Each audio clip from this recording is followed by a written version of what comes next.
Hello, sim racers. Welcome to another live chat. Tonight we are going to do some practice, practice, always practice. Hello, everybody on the chat. Thank you for joining and thank you for supporting so much the channel. I'm over what 5,000, almost 400 users. It's amazing. I mean, every day I get something like 100 new subscribers. So thank you so much, guys. It's really is amazing. It blows my mind how so many people keep coming and coming and coming and subscribing to the channel. So in case you haven't, uh, just take care. Hit subscribe, hit the bell so that you get notified. Thank you so much, Marcel 49. Thank you so much for supporting me. And what can I say? Well, first of all, what do we do tonight? Tonight we are practicing because tomorrow at 7 o'clock Central European Time, and for 1 hour up to 8 o'clock Central European night in the evening, I will have to do the actual qualifying session for the Redline Motorsport uh, E1 Endurance Championship, whatever. I don't know. Davide make me sign up for that. Seems to be fine. So we are going to do the qualification and then the races, whatever happens first. So thank you everybody on the chat. Really big thanks, guys.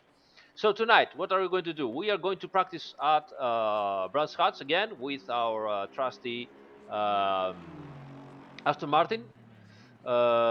We have a setup which I'm pretty happy with. I will show it to you in a minute, and we will try to stay at around 1 minute 24 highs. 1 minute 24.9, something like that. If we manage to do a 24, it's going to be a great result for us tonight.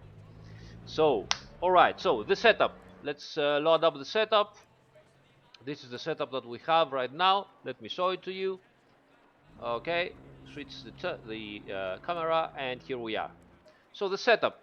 Uh, Particular things about the setup. Well, as usual, first thing to do is to take care of the pressures. And as you can see, the pressures are very high here because we are trying to qualify on slicks because there is a dry line. It rains, but there is a dry line. But the dry line is not practically dry. It's a little bit damp, and it cooled down the tires a lot. And so the temperatures go down and the pressures go down. So we have to raise very much the pressures because they will go down because, as you know, the tires start at 70 degrees. But on the track, because it is a little bit wet, they will go down to something like, I don't know, 50 degrees, okay, 40 or 50 degrees. And obviously the pressures will lower, and we want our pressures to have the optimum footprint.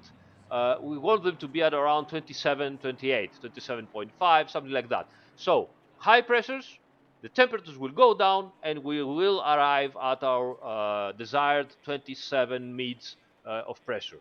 Okay, so that's the first thing. The second thing, as usual, the aero. The track is very twisty. There's no real long straight lines. But most importantly, as we said, it is damp. The tires are not working on their exact temperature. We are out of the range of the temperatures. So what we do here is create as much downforce as possible. You know, we need all the downforce that we can get from this car. So rear wing at the maximum, lots of traction, lots of rear right height. So we need rake to move the downforce towards the front, so that we get a balanced out car, because obviously with so much rear wing we're gonna get too much downforce at the rear. So we need to move this downforce a little bit to the front to get the car a little bit more balanced. Mechanical grip, as you can see, it's medium. It's not very soft because it's not completely wet, but it's not very hard because there are wet patches here and there. It's damp, so we need to be able to control a little bit the car. Okay. And another thing that it is interesting, as you can see, I have quite high negative toe at the front and quite high negative toe at the rear. As you know, usually I'm using something like 0.1, 0.05 of positive toe at the rear.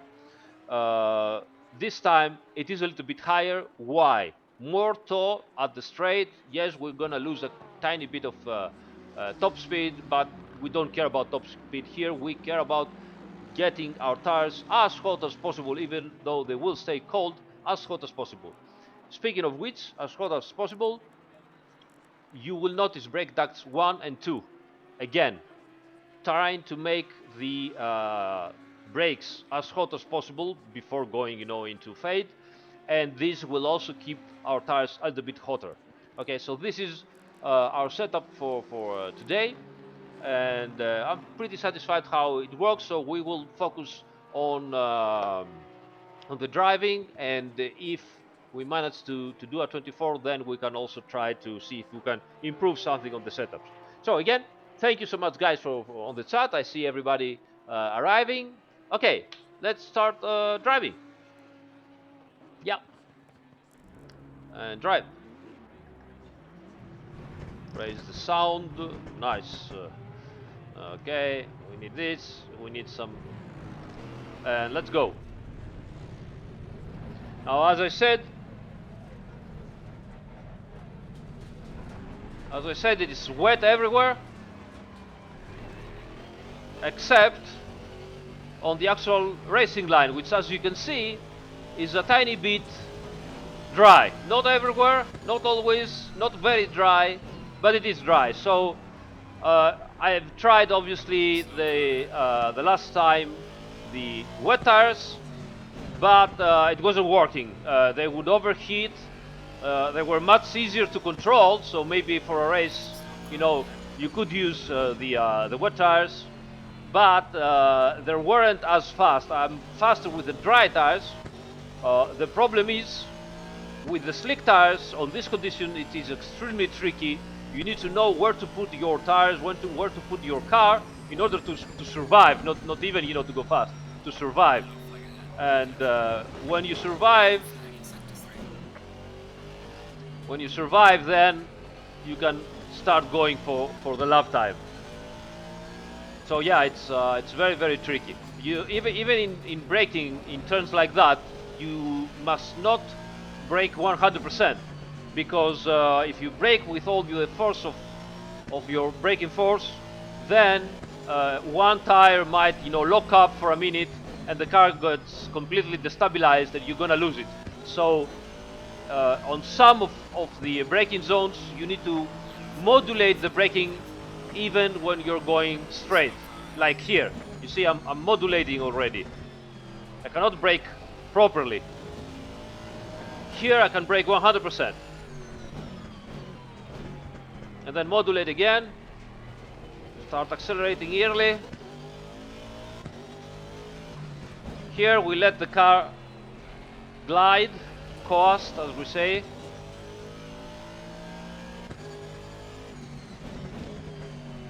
Modulate the braking and accelerate as fast as you can, as soon as you can. It's all about accelerating earlier than normally. You need the traction and the speed at the exit of the turn.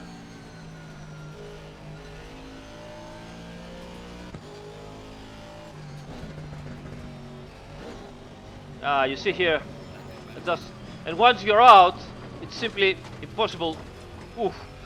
Ooh, already.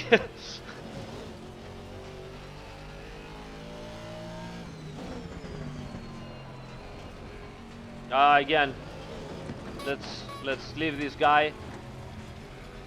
Hello, Alessandro Veneziano, grazie. Thanks for the follow. All right, let's go on. As you can see, it's extremely difficult to stay on the track, let alone do a proper lap time. So we really have to try here, get up to the rhythm, and you will notice at every single lap there are cars outside. There are dead bodies everywhere. It's amazing. On those conditions, obviously everyone is trying qualifying right now, so everybody's pushing, but still, I mean, at every lap you see someone simply losing control. Oh my god. So hard. Ah, yeah, the name. It's our new racing team. Me and Davide. Davide was like, yeah, Kuno's racing team number 2. Yeah, let's do that. And I'm like, you know what? No Kuno's racing team. This is a different thing.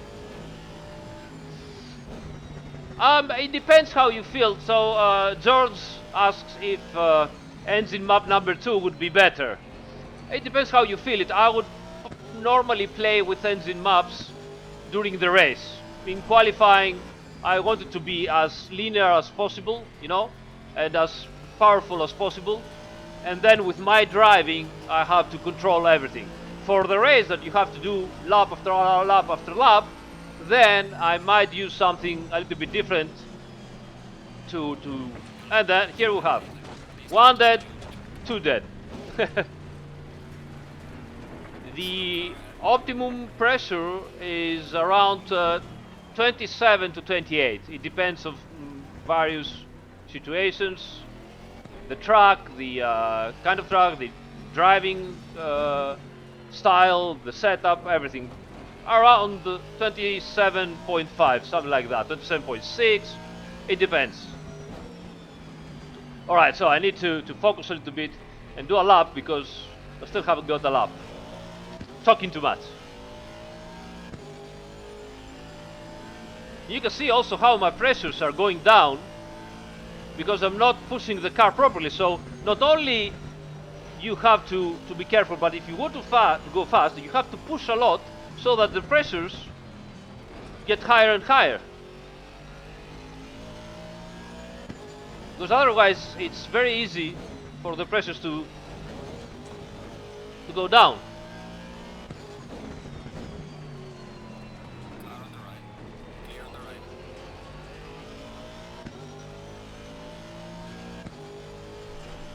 Okay.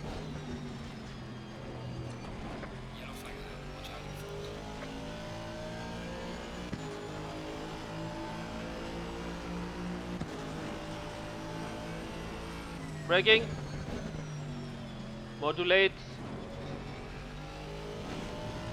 Stay on the dry paths here. First gear.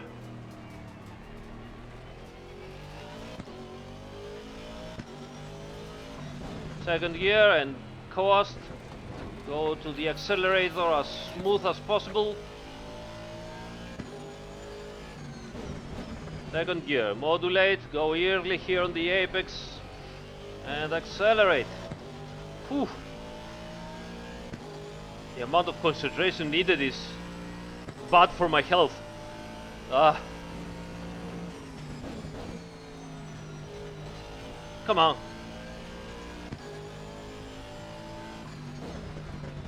Cut as much as possible here.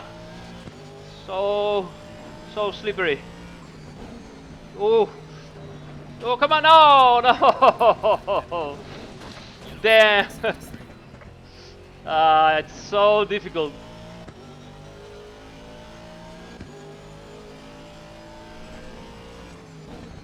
Gasper, what you need to have is very similar pressures when the tires are hot, when you are racing, you know, when you are driving. That's why we use asymmetrical pressures in the setup, because once you are out and driving, obviously the track has different turns left and right, so you need them to get symmetrical when you're driving, not on the setup, but when you are driving, when you are actually driving.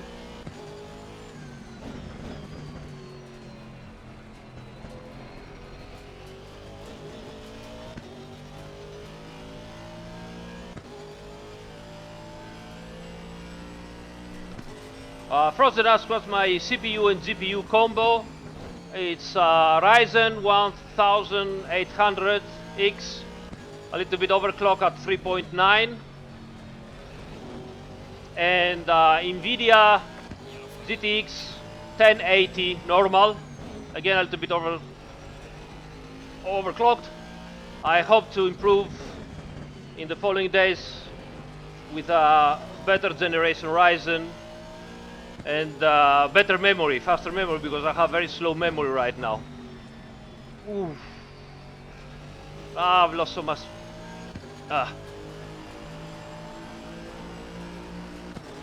All right, 25.6. We start having interesting lap times now.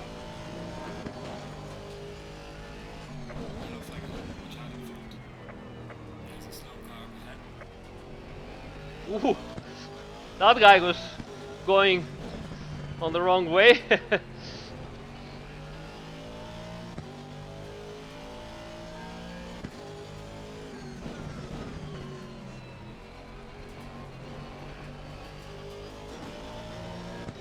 Ooh.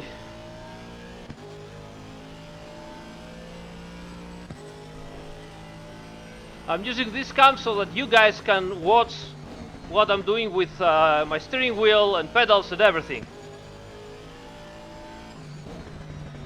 I usually prefer also the dash cam, but at least, you know, with this one you can actually, I see now that my steering wheel is locked, so let me finish this lap and I will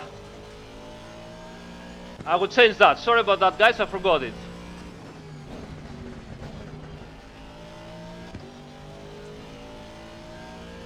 That looks like a good lap.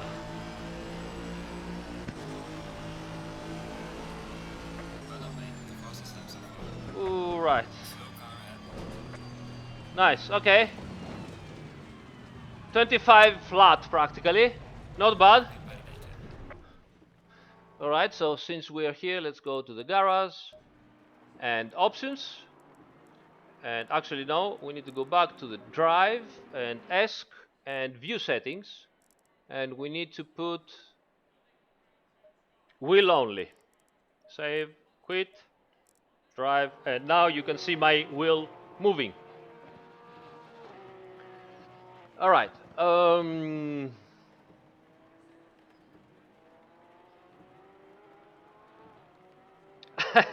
Vision Slayer, practice, my friend. Practice, practice, practice. That's all we need.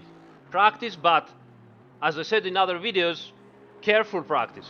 You need to practice with with aiming to get better and trying to get better, not practice just braking later and later. That's not practice. That's something we've learned to do, but it's wrong. We need to understand where is the speed and go get the speed. All right? All right, so how's it going?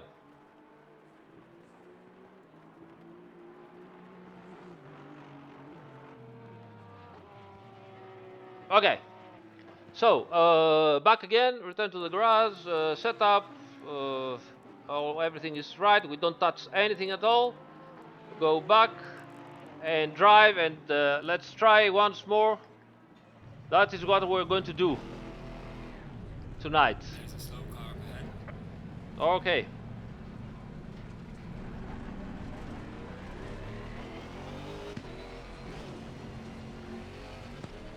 Simon asked if I ever plays Race Room or iRacing. Do you mean play them or try them? Because obviously, being a developer of Assetto Corsa Competizione, I stand by our products, I believe, and I like it more, so obviously I play Assetto Corsa Competizione. But if you mean if I try them, absolutely yes, whenever I have the chance. I have great respect for those devs. I mean, the simulators are amazing, so massive respect. I also like to see what they get better than us and what I can get better than them, and so on. So yeah.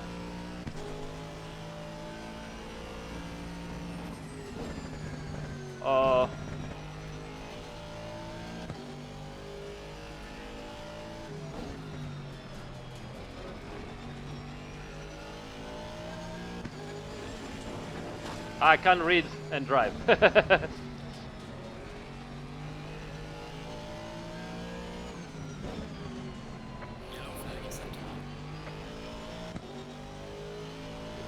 Does traction control 1 or 2 help you when off the brake? You mean when you're coasting? No, absolutely not.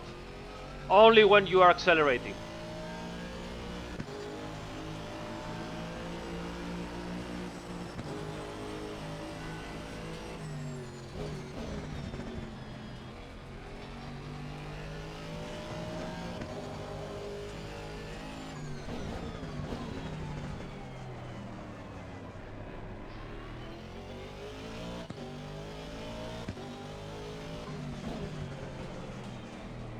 Oof, too many questions, guys.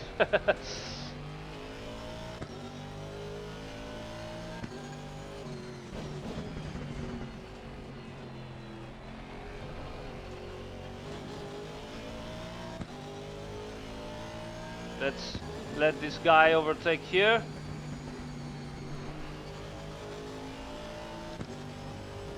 And follow him. And get up to rhythm again. We are on 25 flat. We should be able to do a 24 today. Then we have to fight and see how lower than 24 we can do. Oh, he mistaken again. Same mistake. 2 times in a row, mate.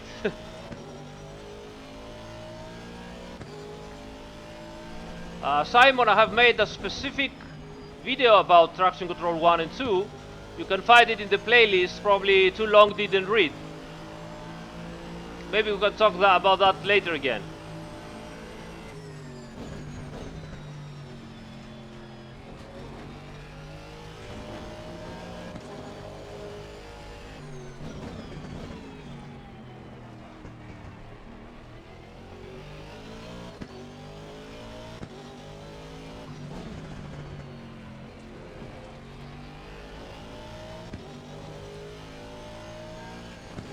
Oh, come on.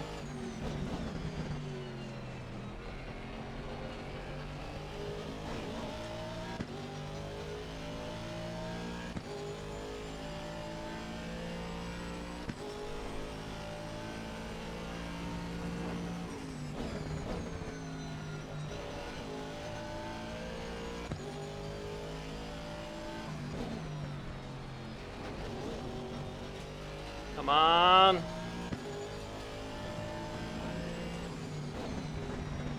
Oh, that was not good.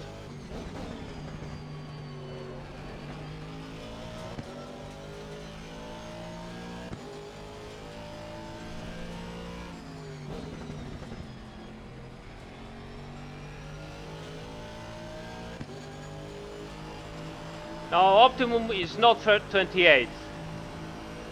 Optimum is somewhere between 27. Oh, come on.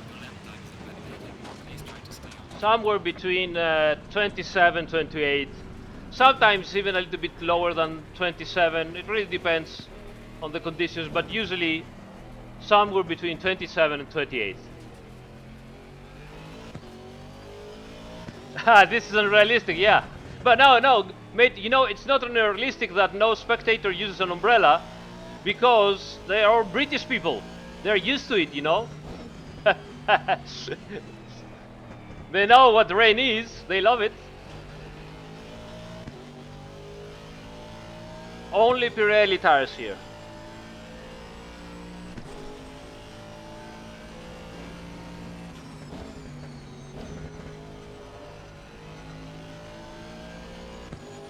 Not really, Giuliano, because, you know, it could be even an advantage because the Audi wing is one of the most efficient ones. You can easily run 5 and still have best top speed from almost everybody. Because they are actually using a rear wing developed from the LMP1 prototype car that they had, so, you know. Sorry, Neil. I know you guys, you do not love the rain. Oh, come on. I've mistaken again. Okay, that's enough. I cannot focus. No, Porsche Cup uses Pirelli tires on this on Assetto Corsa Competizione because it's not the actual Porsche Cup championship, but it is the Porsche Cup car that make an appearance in the Spa 24 hours under a special BOP, and everybody uses Pirelli tires. Also, there are some championships, national championships in Porsche Cup that some use Avon, some use Michelin, some use Pirelli, depends.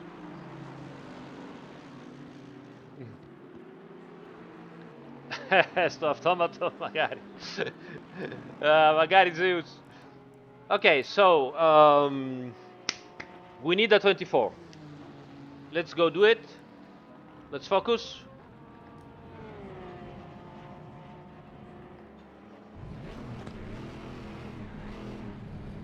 Wow, so many cars going out.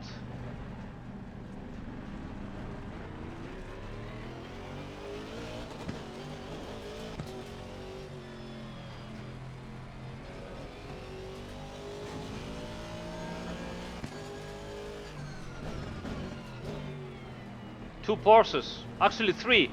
Two at the front and one at the rear.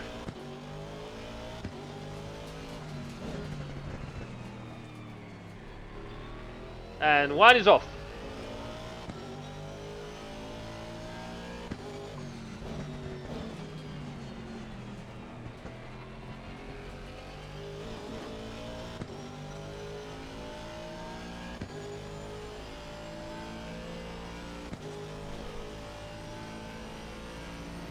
You got your numbers a bit wrong, mate. You need to read again that PDF that you have. And then I will tell you again the story that you need to know, obviously, because probably it's the first time you're coming to the channel, but I will let you know.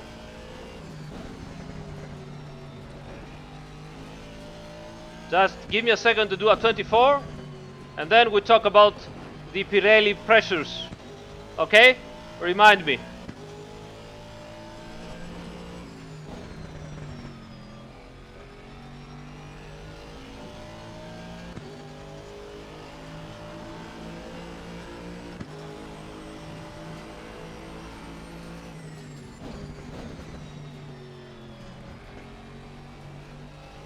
Ah, went too wide there.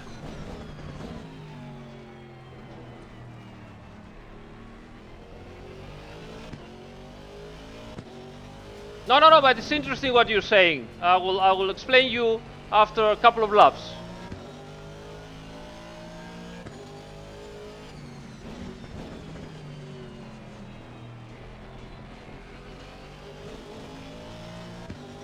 Whoops, poor Porsche.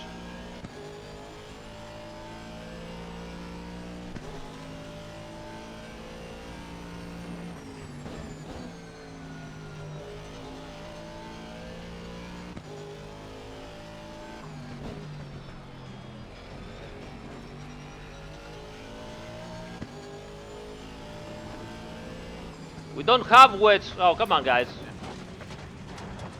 Fuck, I'm dead. I'm so dead. I'm not using the wets. I'm using slicks because it's faster. Only that if you go outside the dry line and go into the wet, this is what it happens. You just saw it.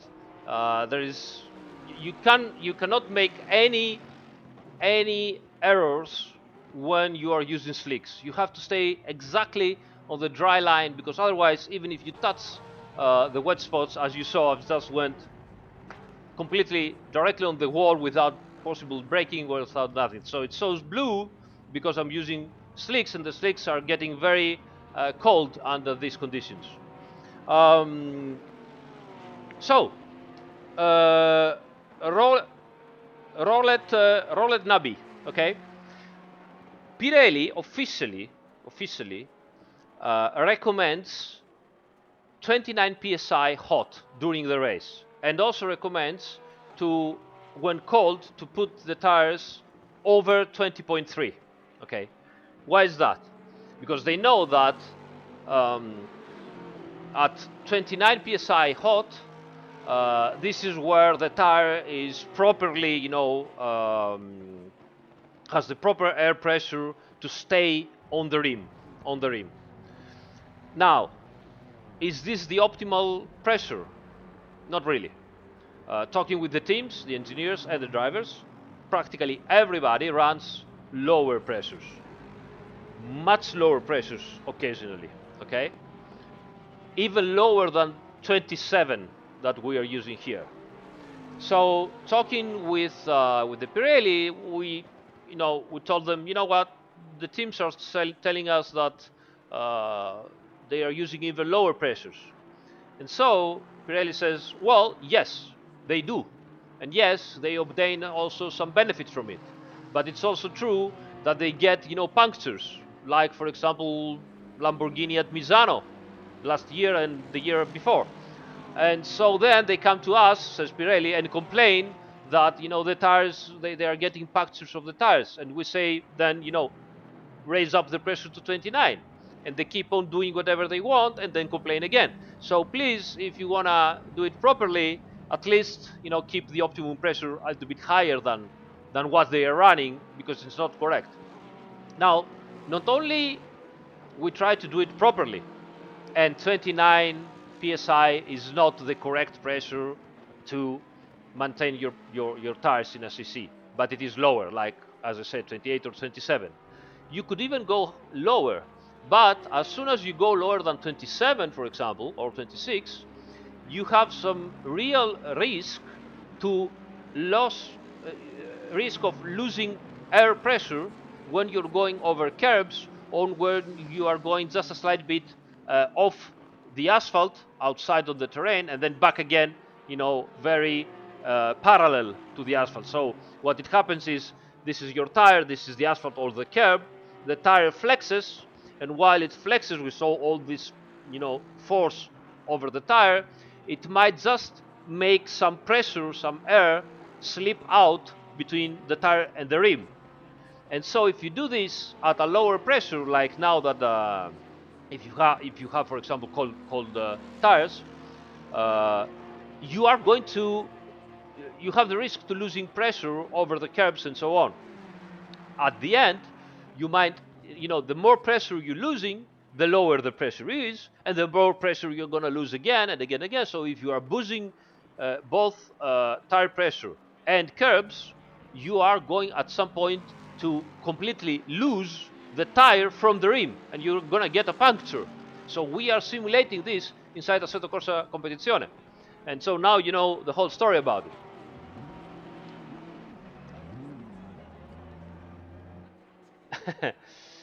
All right, so thank you, Antelope. Thank you so much, mate. Yeah, we're doing fine. Staying inside, staying at home.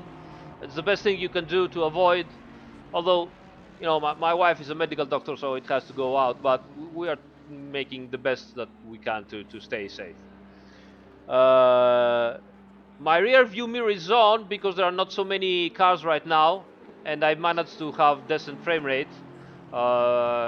Usually I just switch it off because I don't have the frame rate yet, at least.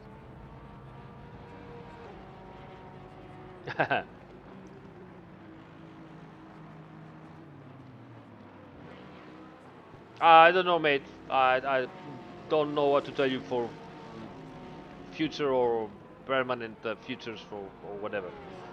Anyway, so back to the pits.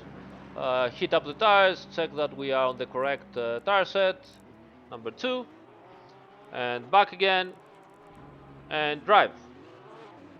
Okay, we have 27 minutes of this session. Let's try to do this 24.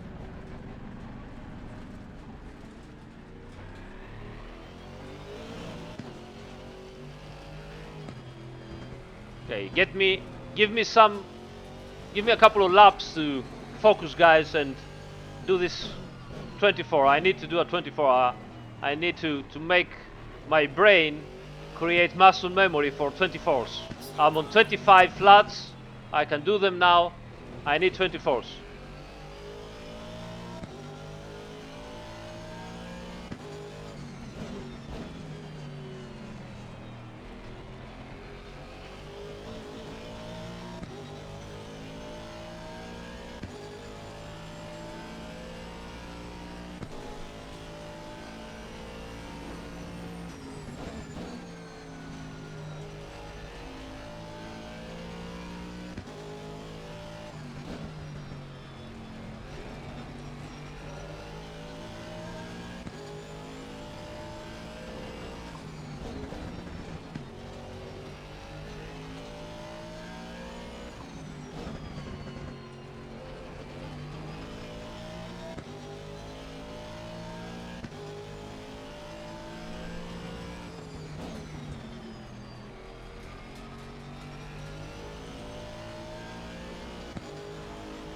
All right, we need to let the car coast and go on the accelerator as soon as possible. So coasting here.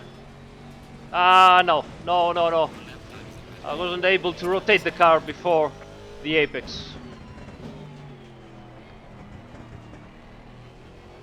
Thanks, mate. Whoa! Oh man! Oh! What was that?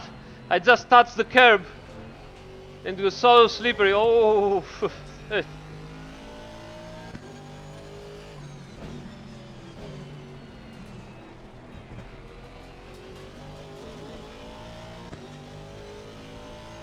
Ah, the dust!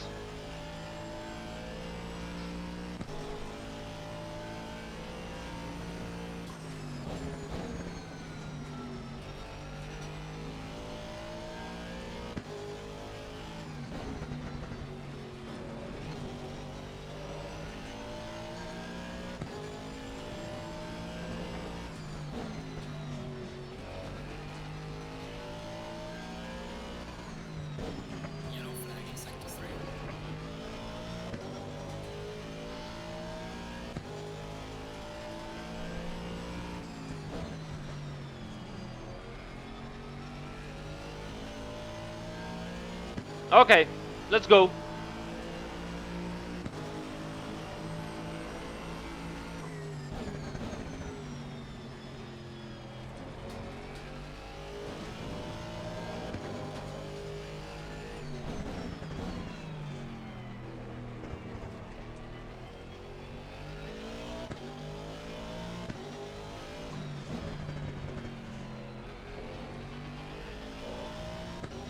Nice exit here.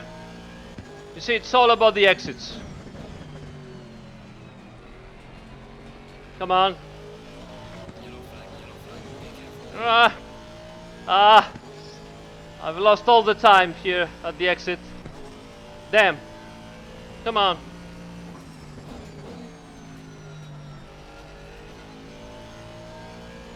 Again.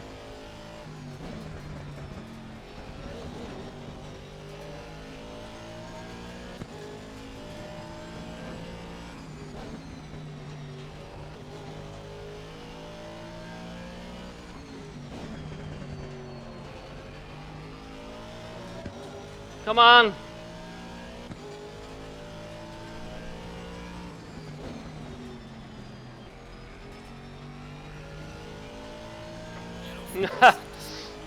Look at that. I'm on 25 flat always. Too fast here. See, as long as you touch the wet spots outside the dry line, you're dead. Nothing you can do. The car just slides, and actually it's better that you don't do anything strange. Just wait for the car to slow down, and then, you know, regain control and move on.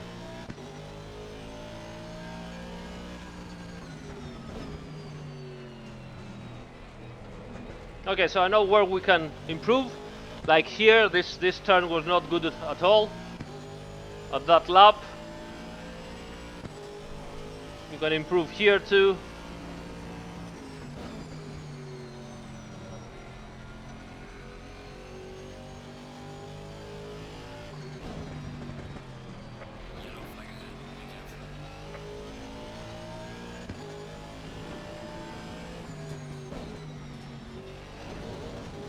Oof.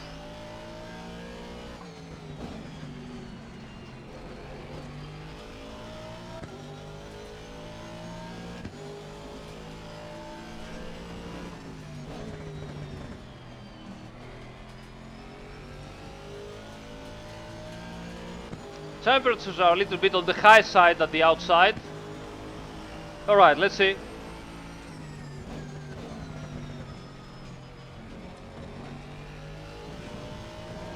Nice.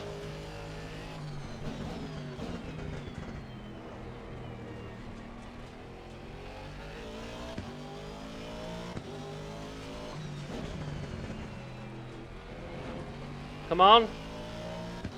Oh, that was not bad, not good. Straight.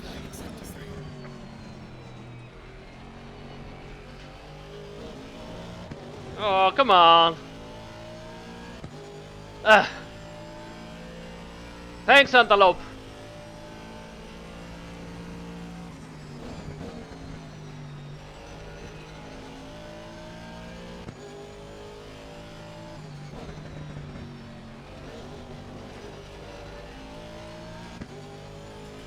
Come on, Aris.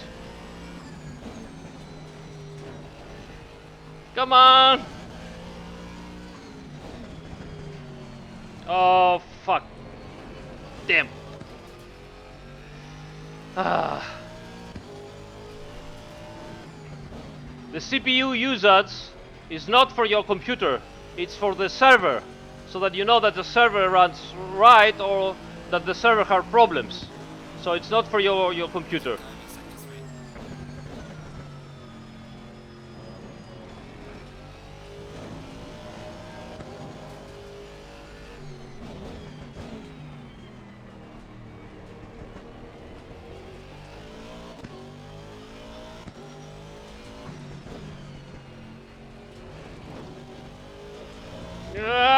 Oh, come on.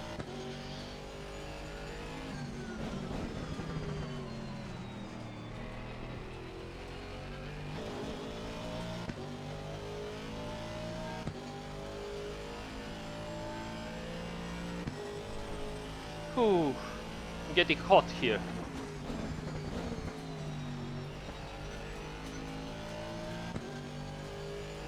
How long I have been sim racing? It depends. If you mean only online sim racing, since 1999. If you mean also before that, since I remember my my myself actually, since I think 15 years old, something like that, on the old Spectrum.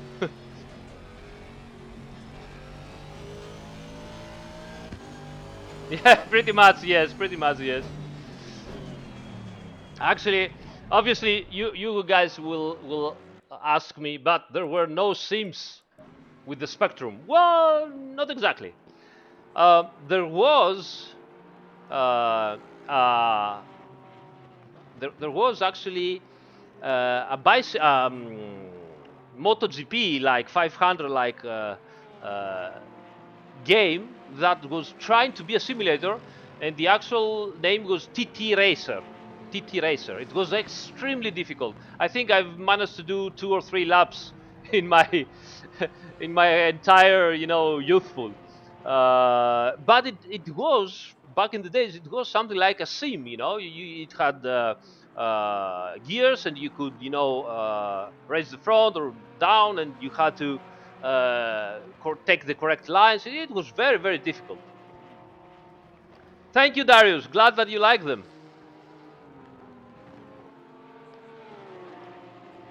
So Sergi is asking. That's a nice question. I can answer that. Sergi is asking. My Suzuka record is 2.5 seconds faster than the real life record. And the same happens in other circuits. What are the main reasons why ACC is so faster than real lap times? Maybe too much grip in optimum. Well, first of all, ACC is one of the most accurate and simulators in terms of lap times. You see other sims that are even more, even faster than that, and we're talking about 4, 5, 6 seconds, etc. Now, why is this happening? Well, first of all, you can. There are multiple reasons, and I will tell you all of them. You can practice infinite amount of laps in the same exact conditions. You just, hit hot lap or hot stint or practice or whatever, and you have the same exact conditions lap after lap after lap. Here is what a real driver does. Okay, a real driver, a pro driver, so someone that is really fast. Okay, a pro driver arrives at the circuit, practice number one during Tuesday or Friday usually. Uh, they will give him the car, okay, and the engineer will say something around, okay, do me 5 or 10 laps. Let's see that everything is correct. Let me know if the setup is as you know that it should be, and they are using, their last experience from last year to make the setup. And so the pro driver has to go in, do the laps, 5, 10 laps. Okay, that's fine. How do you think the car is okay? Yeah, the car is okay. reacts well. The setup is as you expected. Yeah, a little bit understeer, oversteer. Okay, fix. Another 5 laps. Yeah, okay, fine. That's it for you. You won't see the car again.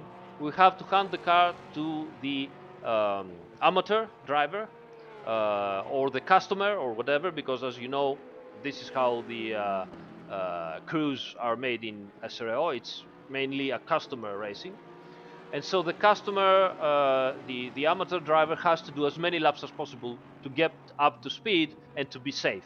Okay. The pro driver doesn't check the car again. Saturday, qualifying. Arrives qualifying. Well, first of all, they cannot use as many tires as they want. Okay, they use one fresh tire for qualifying, and with that fresh tire, they have to do the whole 20 minutes. And the fuel, they cannot make, they cannot put as we do now 10 liters, 15 liters of fuel and just lap. They have to put the fuel for the whole 20 minutes. They go out and they keep lapping, lapping, lapping, and they have to make their fast time, the qualifying time, in between these 20 minutes or 15 minutes or whatever. And this is when you when a professional driver gets the car. So as you can see, it's amazing that they managed to do such fast lap times in a track that changes continuously in grip and everything. The weather changes, up and down temperatures and wind maybe. Okay, and without any practice practically. They don't do practice. Okay, so they don't do practice, and that's another reason. Furthermore, how many times have you crashed your car? How many times? Actually, do this. Go to a track that you haven't been trained, okay? You haven't practiced. A track that you are not using from, I don't know, since 3 or 4 months. Happens, you know. For example, I went here at Brands Hatch and I wasn't using this track for a long time, even though it's one of my favorites. But because we had to do the intercontinental stuff and all that, I wasn't using the circuit. So find a circuit that you haven't been practicing for a long time, get your car, and try in 10 laps to not crash and make your best lap time. And see where your lap time stands in comparison to real life. Right? Fine. Let's go ahead. In a real car, you get G-forces. Now, it's true that everybody will tell you, no, yeah, the real drivers will tell you, no, I don't mind the G-forces. No, you don't think about it if you are trained and everything. But the fact is that you are, if you are turning with a real car, you have at about 1.5 to 1.6 G-forces at the very fast turns. Okay, 1.5 G, 1.6 G. This is how those cars are turning, which means that your head is heavier by 1.5 times. So if your head is 10 kilos, it weighs 15 kilos. If your hand has to do, 20 kilos force, then it has to actually to do 30 kilos force because of the force. The vibrations, the forces are not constant. It's not like you're turning and you have 1.5 and that's it. It's like this all the time, the wobbly head club, right? You are moving around. There are plenty of forces. You have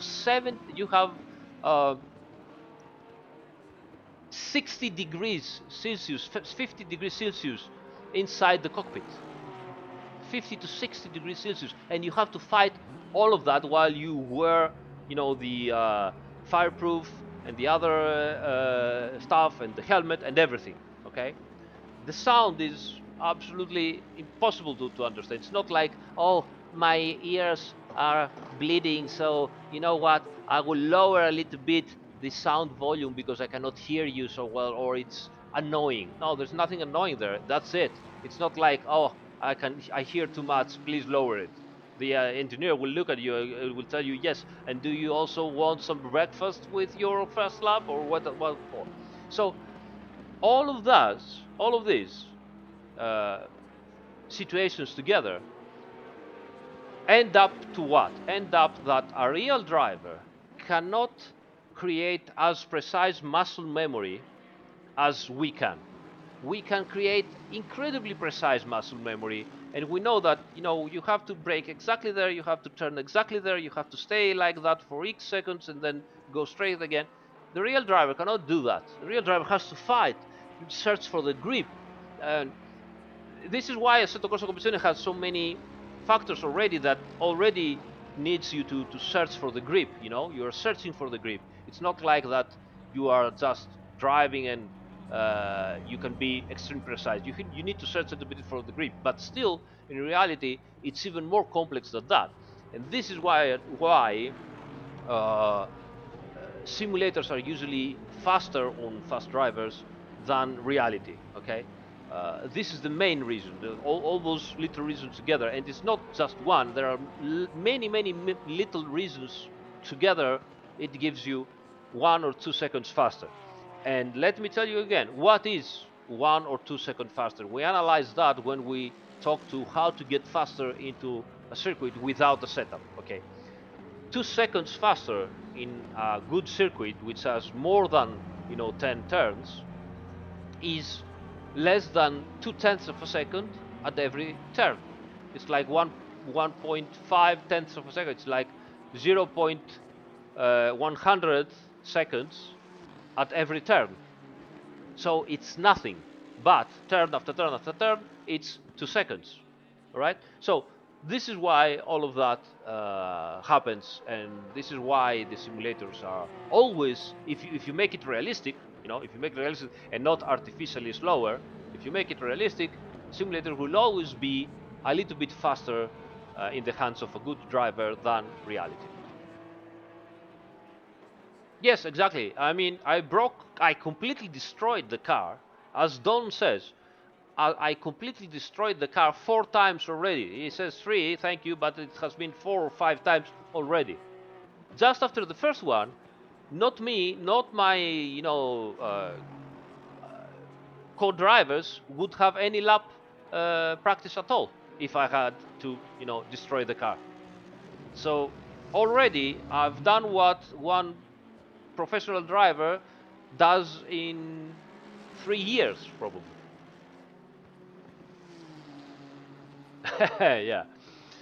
Uh, all right. So I hope that explains and satisfies your question. It's not like I'm trying um,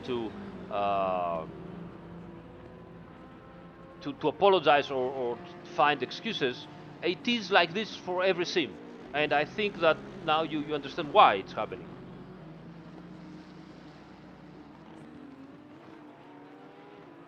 Glad that you got it, Sergi. Thank you so much. All right, so 8 minutes, guys. Can I do a 24? Come on, 24. 8 minutes, 24. It's very dark, so I don't know if I can make it. Giuliano, fammi fare. Sorry, Giuliano. Let me do 3 laps, and then I explain to you about the aerodynamic settings for rain. Okay? Okay, let's go. Let's go.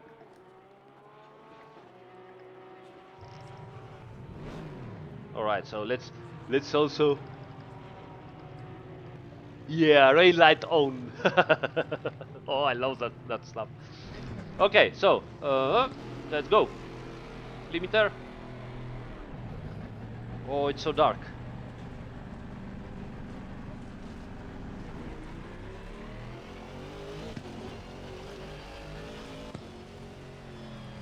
Oh my god, so dark. I don't think I can make a proper lap time here.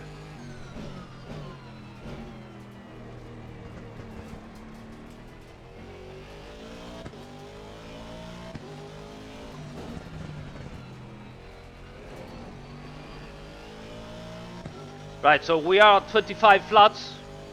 We have done 3 or 4 by now, which is fine. It means that I'm comfortable on doing 25s. Now I need to focus and get out that 24.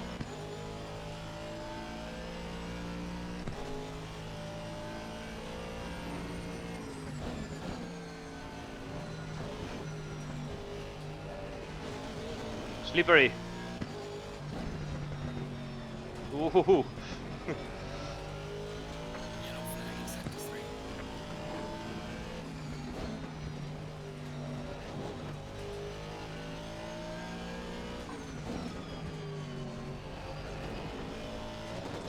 Oof.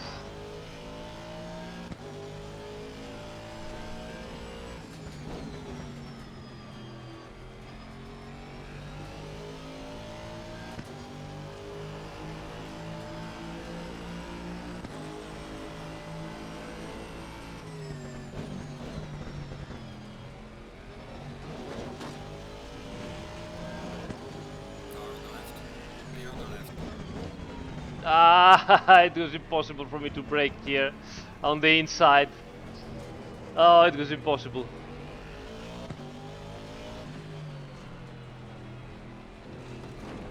That was a pity because I got so much speed out of that turn. And I've ruined also the lap time of the poor guy in the Nissan. Sorry about that. All my fault. I just got too excited from the outstanding exit. Yeah.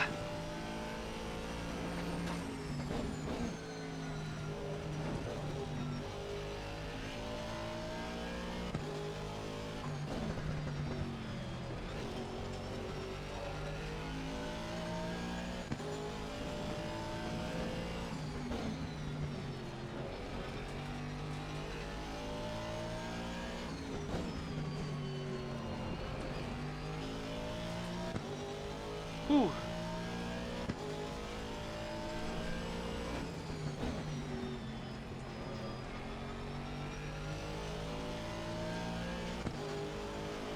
All right, let's go.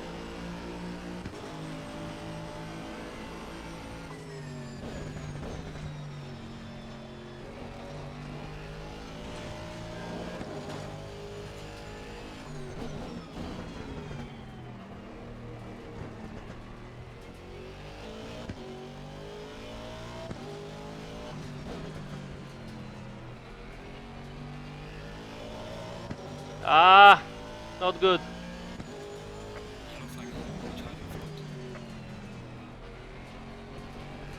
Come on. Come on.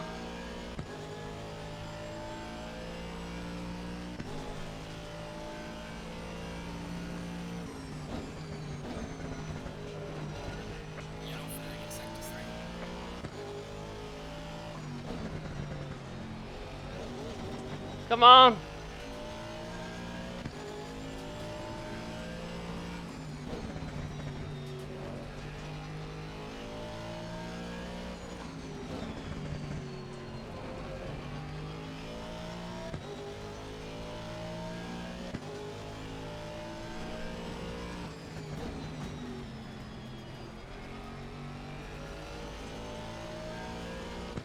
I'm braking too late.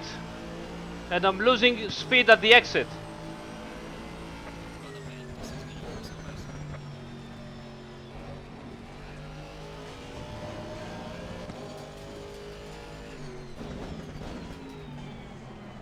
Oh, I'm out of the... As soon as you go out of the dry line, it's terrible. Whew.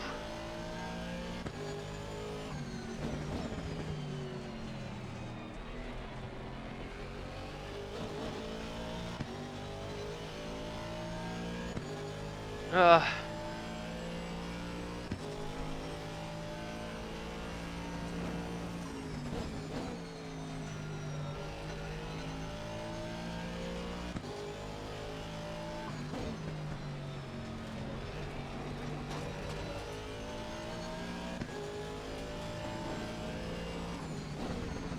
ooh.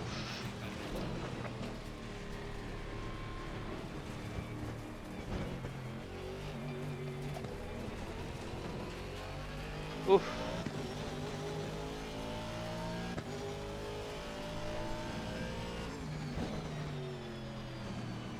Oh, come on, seriously? Last lap.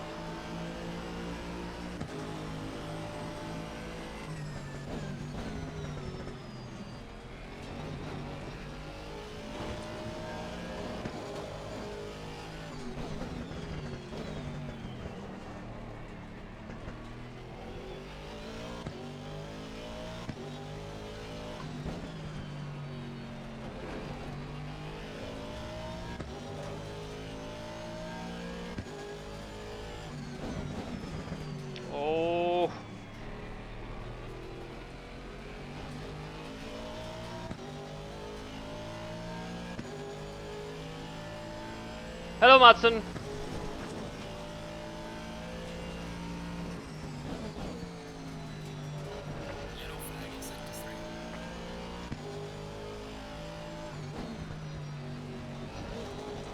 No, I can't do it.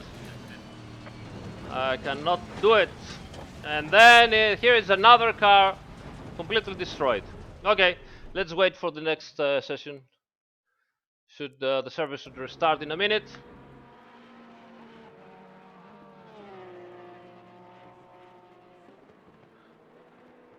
Thanks, San Luis Anguiano. Thanks, mate. I'm very glad that Zardier likes the Porsche Cup. Last lap, all we had intensifies.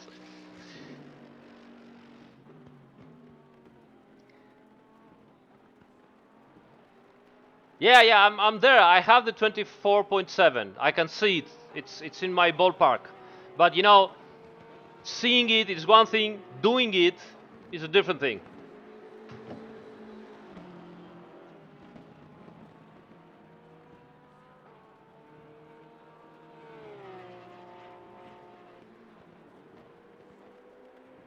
Well, Patrick, maybe they are using a lower wing than what you are using. You know, keep in mind that when you use a high wing, you create a lot of drag for your car.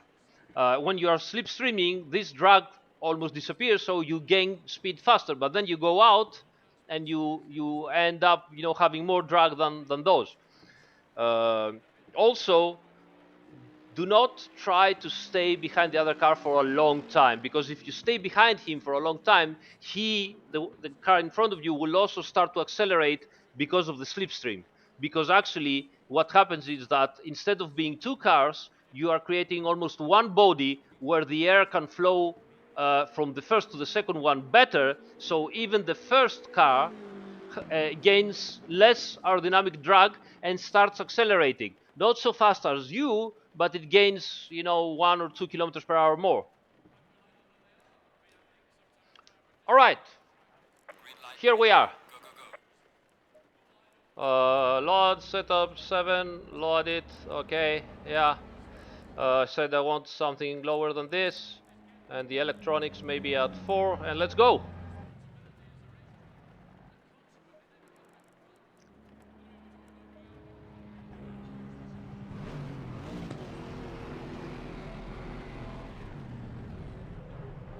Oh, so many cars. Everybody's out.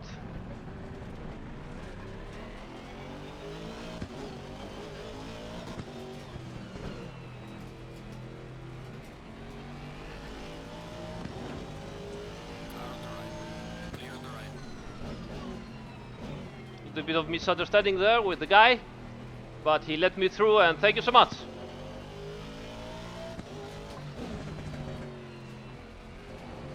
All right, I can see again. It's daytime, so maybe we can do our 24. No, obviously, I don't think there's a date yet for the new update.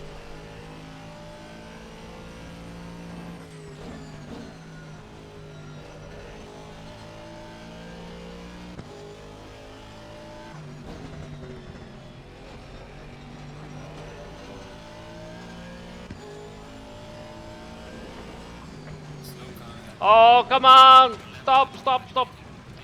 Oof. Oof. Oof.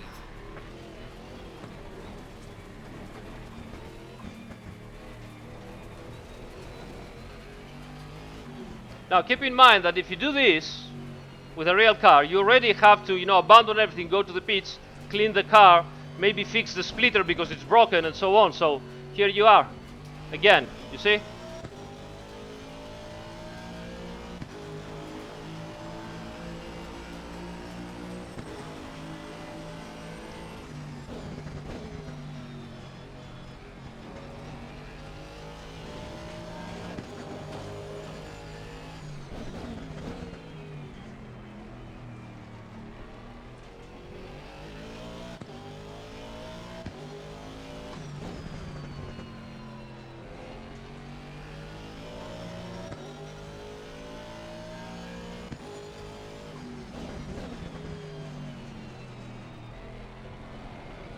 Oh, come on.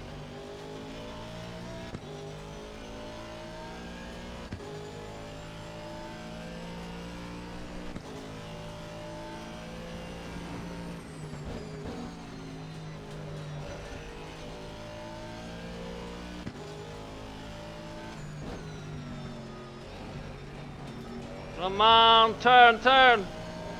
Not so much. Oh, good bro. Whew. What on earth was that?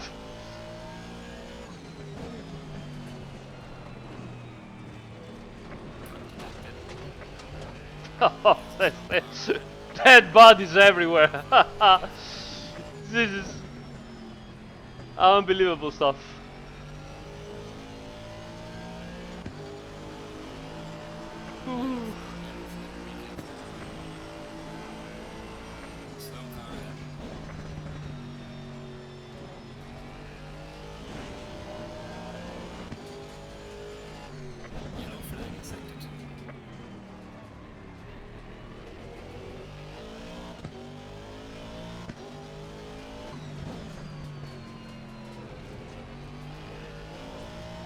Stay there.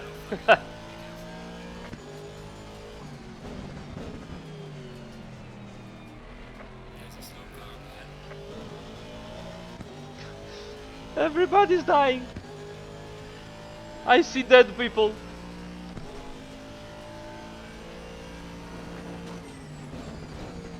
Oh my god, oh, I've lost it almost. That was so bad.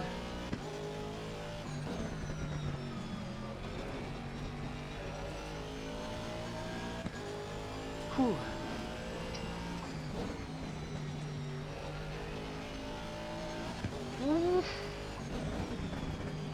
Ah, ah.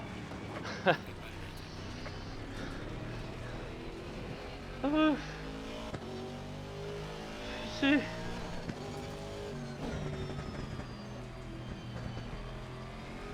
Come on, come on. Put the lap together. You can do it.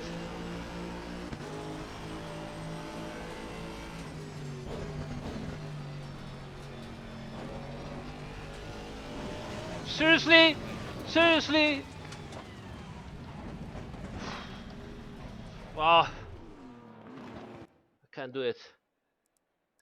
I don't have the focus.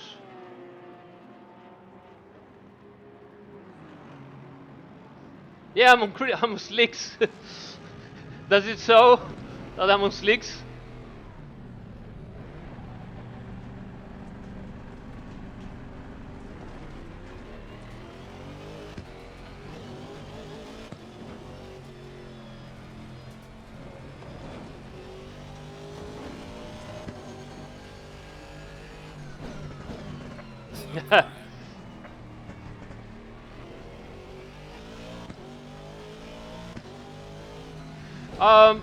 They have tried, as far as I know, they have tried to maintain the dry line as, you know, as stable as possible. But from what I understand here and what I feel, there is always a tiny bit of, you know, difference as the time goes on.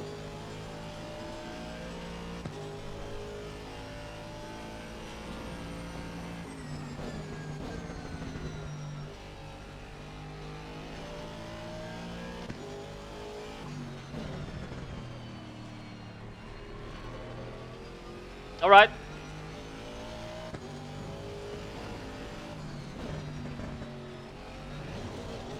Ooh. And another dead boy. Oh, and now me. Come on, come on, come on, come on.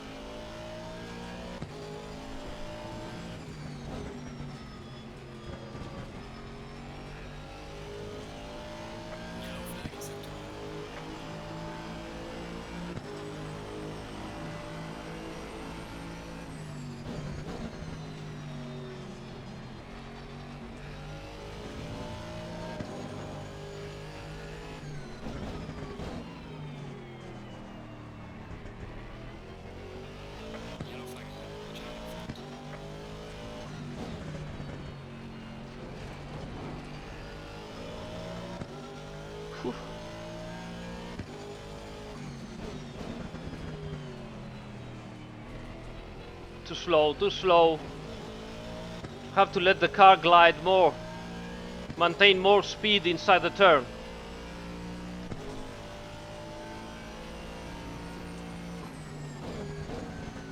Ah, terrible.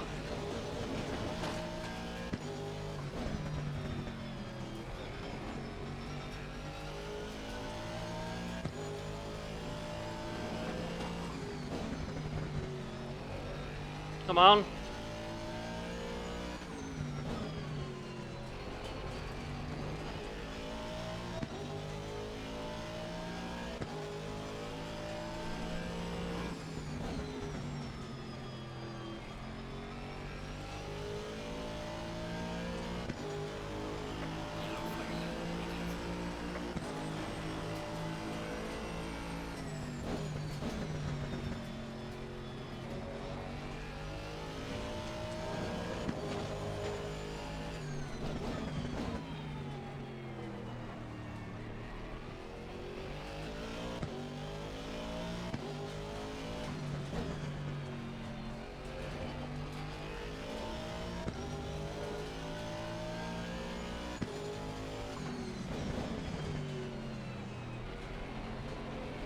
Come on.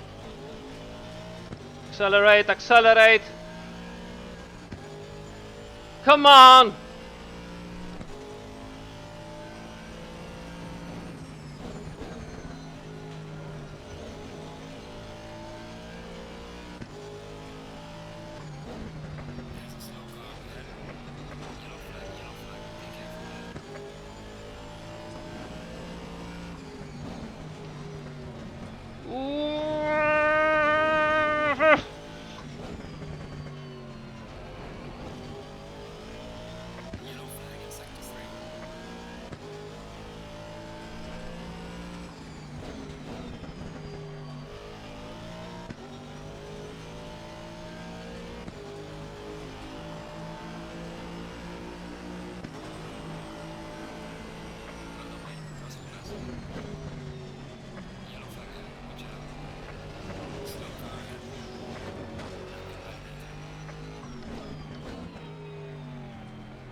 I cannot.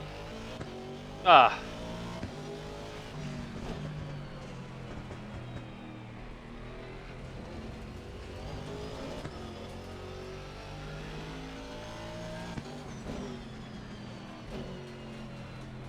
That's not good. I'm not doing even the 25s that I was doing before, so I am pushing way too hard, trying to brake way too late, and that destroys everything I'm trying to do afterwards. So I need to take care of that.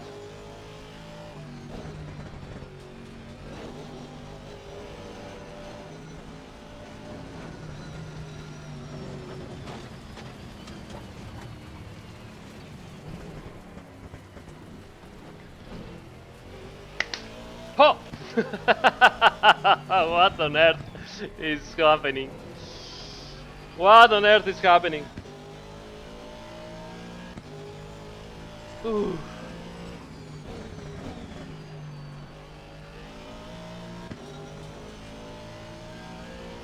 All right, last lap on those tires.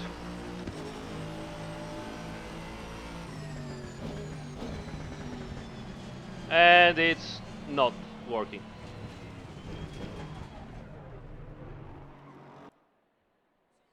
Ooh. Boy, am I driving badly now. How are we here? Everything is new.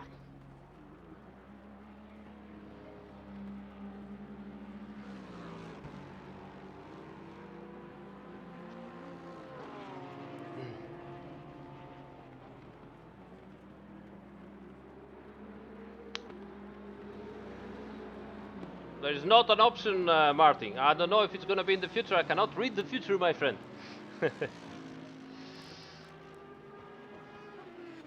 All right, let's try. Let's try one more time.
Hey.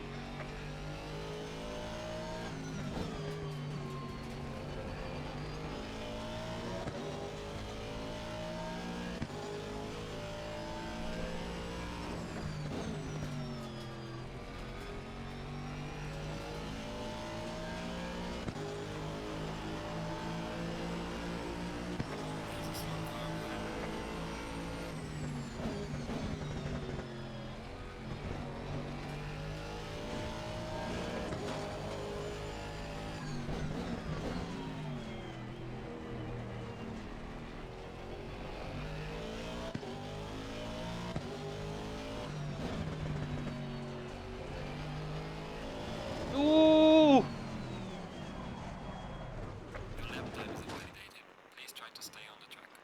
Damn. Oof.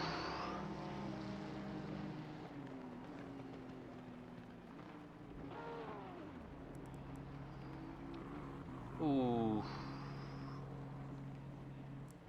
What are the lap times? 34.9. Come on, I can do second place. I can do it.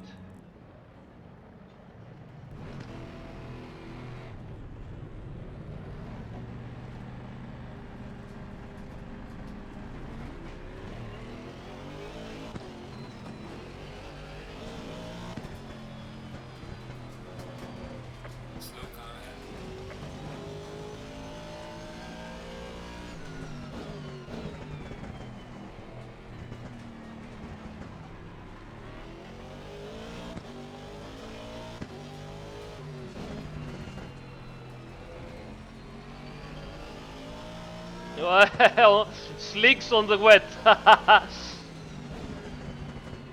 Interesting.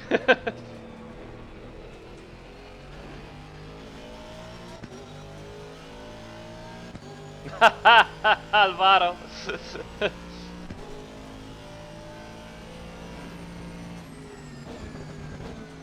Ooh, break, break, break, break, break, break.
Hey, Zardia!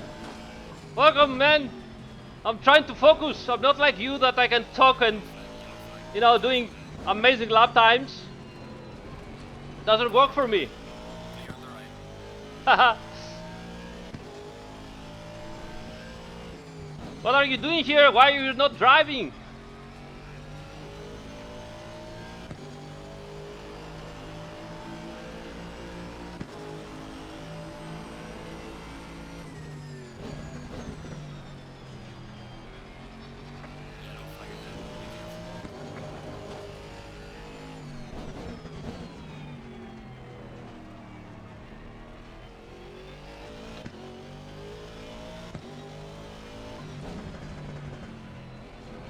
Ah! Fuck!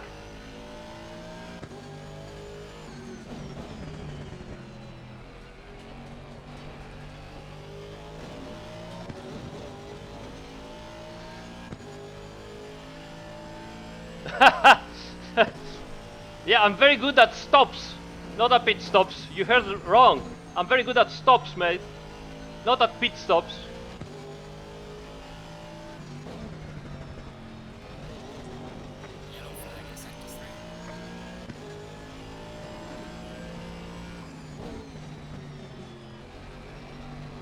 Oh, come on!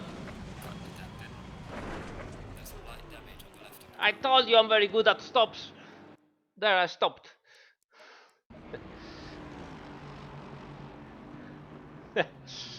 Fuck. Oh, shit.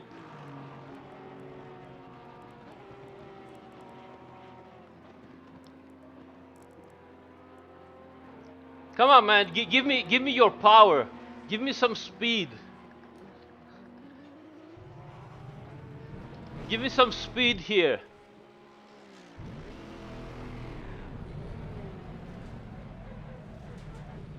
Right? Zardian flies on track. I'm flying off the track. I'm very good at flying off the track.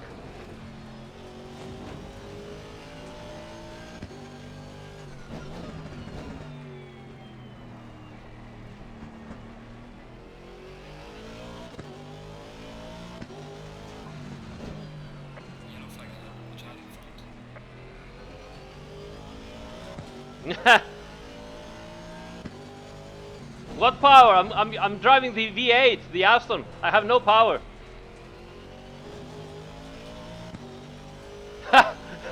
the look at David Perel's face when he was watching Zardier fly, he was like, oh, and then he was like, all right, okay, we're gonna die. I know that.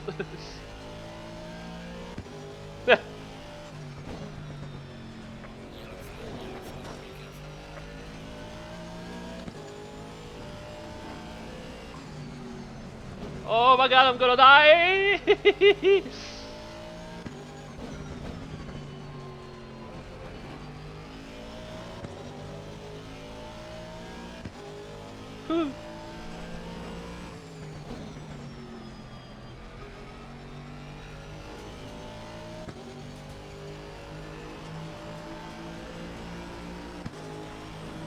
Alright, let's go, guys. What am I doing? What am I doing?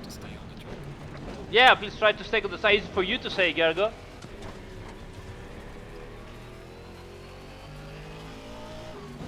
The future of ACC. Oh, well, we told you already. GT4s and British GT tracks. What more do you need to know?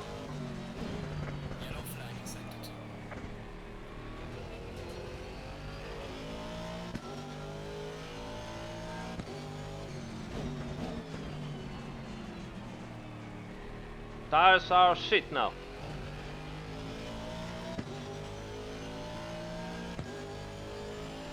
Whee. Come on, I need to do a decent lap. Let me.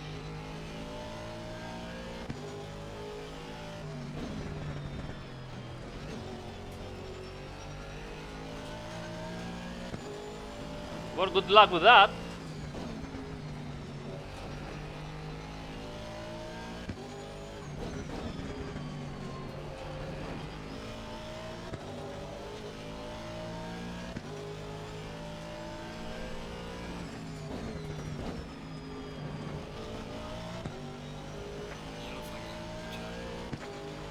Ha!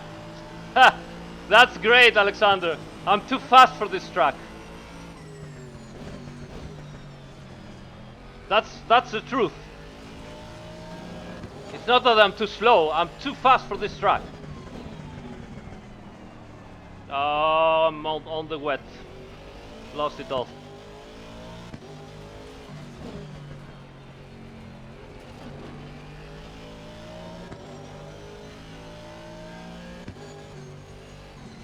I have lost all concentration. I don't know what I'm doing.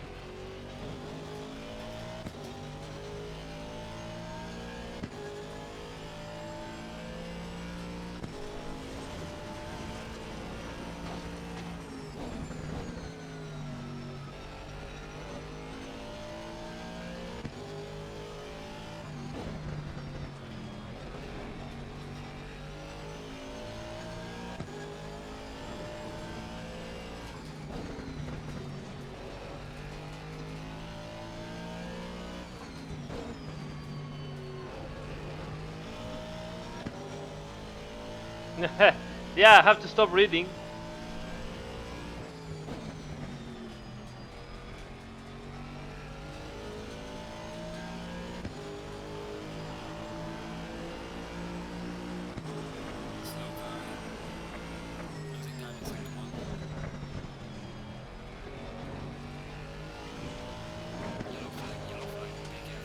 So many dead bodies everywhere.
'24, come on!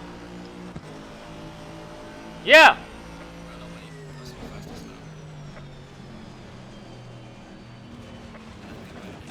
All right. I did a 24. I'm not happy. It's not 24.9, but let's answer some of your questions so you don't you stop chatting, guys. I can't stand you anymore. Always chatting. There are so many things to ask. So what's going on? All right. So yeah, autoban for every Nordschleife request. Sebastian, you're the new moderator. You can autoban every Nordschleife request. Everybody go to ICGT social media and vote for Nordschleife to be on their calendar.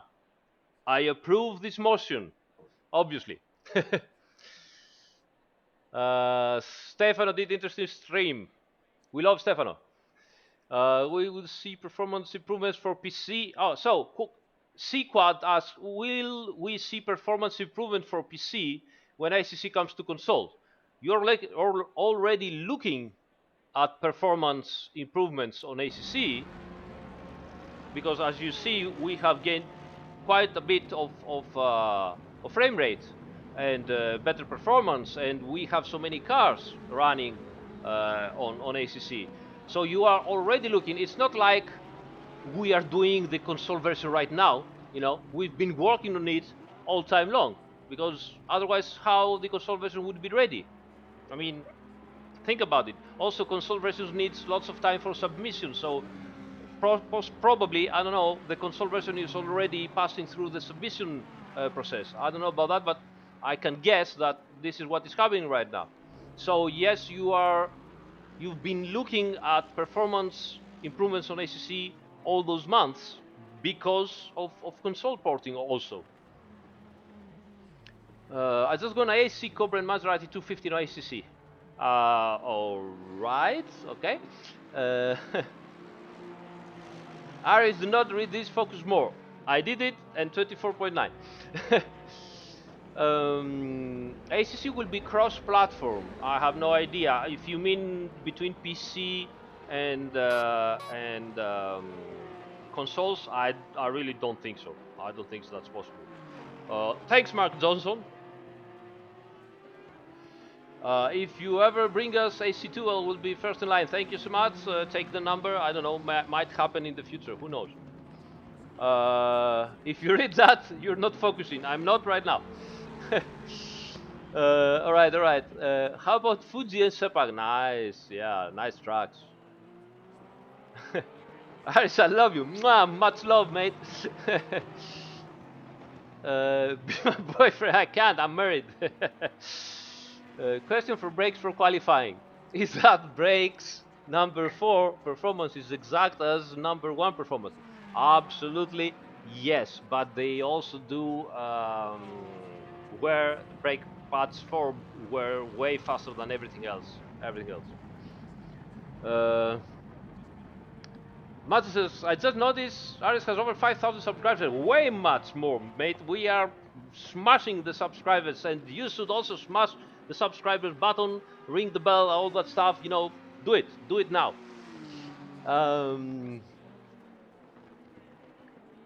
True, Simons. True, Simons. When it first came out, SC was really much heavier than what it is now. Aris, will the AI on consoles be adjustable in percentage in easy, medium, hard? I think it will be exactly the same as it is here on PC. Exactly the same numbers. I don't know about that, guys. Cross-platform stuff, I have no idea. I'm pretty sure it's pretty much impossible to go cross-platform on the consoles and PCs because I mean, the frame rate probably would be so different. I mean, on PC you can have 200 frames per second. On the console, you're gonna have, I don't know, 60-30, something like that. So, and on top of that, on the PC, we managing, you know, having 108 cars grid. I hardly doubt this will be the case on consoles. I mean, the hardware is not there to do it, so it's gonna be serially limited at some point. Does the GT World licenses limit the possibility to add circuit variants? Absolutely. We are doing one series. We're not doing a generic sim, but a sim of just one series. So we do whatever the series does.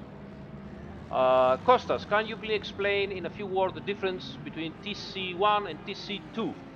I have made a specific video about it, but I can tell you, TC1 is when the traction control cuts. So it understands that slip is occurring and it cuts the engine, okay?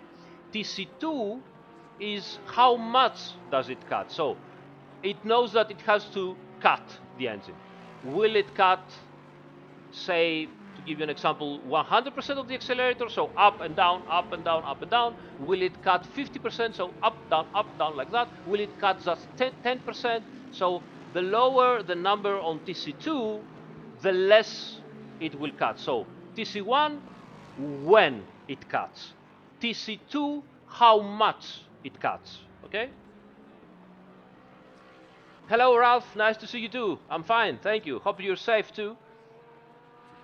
Exactly, Zach, on brakes 4 is just for test, nothing else. Just use brakes 1, you'll be fine. Tortellini, thank you so much, mate. How's the Ferrari Brands hatch? Pretty good. Well, it's second. Lucignolo asks why PCI on the formulas are so much lower than GT3s. Mainly weight. The formulas weigh 500 kilos plus the downforce, while the GT3s weight usually with fuel and everything around 1,500 kilos, so 3 times that, plus the downforce, which for the GT3 cars is almost like a Formula 3 car. So lots of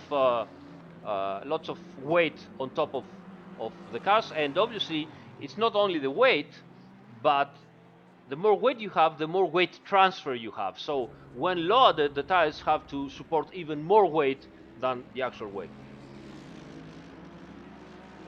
Yeah. Zakon, we could do a specific video about brake pads. I think I have done already. Try to search the my too long didn't watch playlist, but I have also write about it in the official forum, in the dev blogs official forum of Assetto Corsa. Ask in the chat; they will pass you the link, or leave me a comment, and I will reply to you after the tomorrow. Thanks, Zils. I also hope we go on for a lot of years. Can I make a video one day about the differences in physics simulation between ACC and AC? I could, yeah, that would be interesting, but I'm afraid I will be only talking because I cannot show you the code, obviously, and it's not much. I have to explain everything by talking, but maybe we can do that. What FOV do you use? What FOV do I use? I don't know. I will tell you about it. Let's talk about the FOV for a minute. So options. No, it's not there. It's on the view settings. I'm using 45 right now. Now, FOV. Everybody says, now you have to use the correct realistic FOV, FOV, and everything. It has to be realistic with your distance on the monitor, etc., etc., etc. All of that is correct. You are right. There is one problem, how I see it. Okay. The problem is that I don't have in front of me a real life, widescreen, whatever. I have a 22 inches monitor because I have to work, whatever. And in the 22 inches, I have to watch as realistically as possible the road, but also I have to have some peripheral vision so I can catch the car, see the sides, the apexes, the other cars, and so on. So it ends up that for me, my best FOV is a compromise between the absolute realistic and a wide enough FOV that I can, use to better understand what am I doing. Um, Again, we are trying to create a most realistic sim as possible, but we are still on a bidimensional monitor, which is limited in size. All right, so you have to do some compromises, in my opinion, on the FOV. What's even more important is not so much the compromises you do, but the fact that you have to stick with one solution that you are comfortable with, stick with it, get faster, get better. The more you change your reference visual points, your FOV, your feedback, try to find the magic number, the slower you're gonna be, the more frustrated you're gonna be. Why? Because your brain, you are trying to teach your brain, okay, how to react into a bidimensional world with a pseudo 3D, all right, and no g-forces and no feedback other than the steering wheel force feedback. And your brain needs training to do this. So the more these conditions are the same, the better your brain reacts to that. It's like trying to speak a different language, all right? You start and you understand nothing. You keep practicing, practicing, practicing. The language doesn't change. This is important. Because if you keep hopping from Spanish to English to Italian to French to Greek to whatever other language, obviously you will not able to learn all of them. So you keep to one language at a time until your brain at some point does click and you start talking a different language. This is the same exact thing. Find something that is acceptable, that you're comfortable with, that it is all right. You might not be convinced that it is the best possible solution, but it is okay for you. Okay, it's acceptable. Stick to it. Keep doing that. Do not try to find the magic combination that will make you 2 seconds faster. It will not happen. It will make you more frustrated, worse driver, and you will always be complaining and I don't understand the feedback, I don't understand the FOV, I don't like it. Don't do that. Stick to one solution. Do that. Okay? Right. So,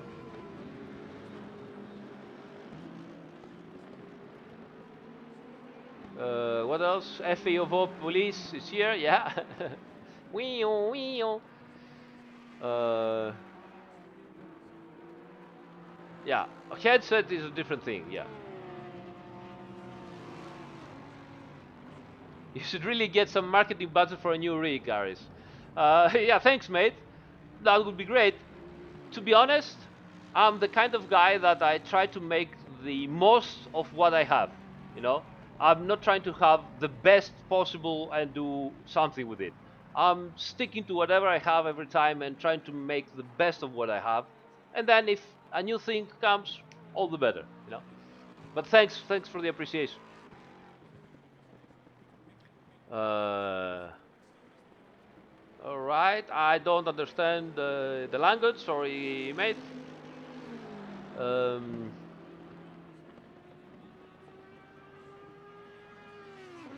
Wonderful, Tortellini. If you are fine with the calculated one, stick to it. If you feel it's okay, go for it. Don't change it, you know? That's what I'm saying. I mean, you don't have, I'm not saying that the correct one is a bad solution or that the not correct one is a better solution or vice versa. No, I'm saying, did you find something that it is decent? Not perfect, not amazing, decent. You're happy or okay with it. You can live with it. Stick to that. Stick to that. Believe me, after 2 weeks, you will not want to change anything at all. You will be extremely happy with the results. All right. Vertical offset. I don't know about that though. Sorry.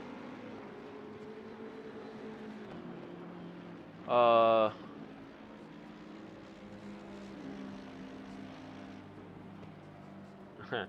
VR. Oh, the VR police is here now. Thanks, Frederick.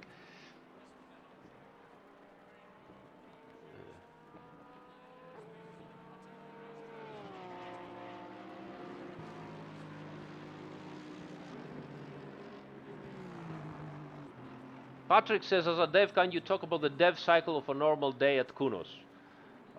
Fixing the fact, introducing features, prioritization of tasks, working with PM, which I don't even know what it is.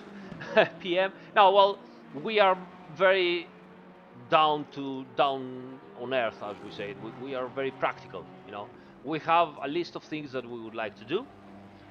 We give priority to that. Okay.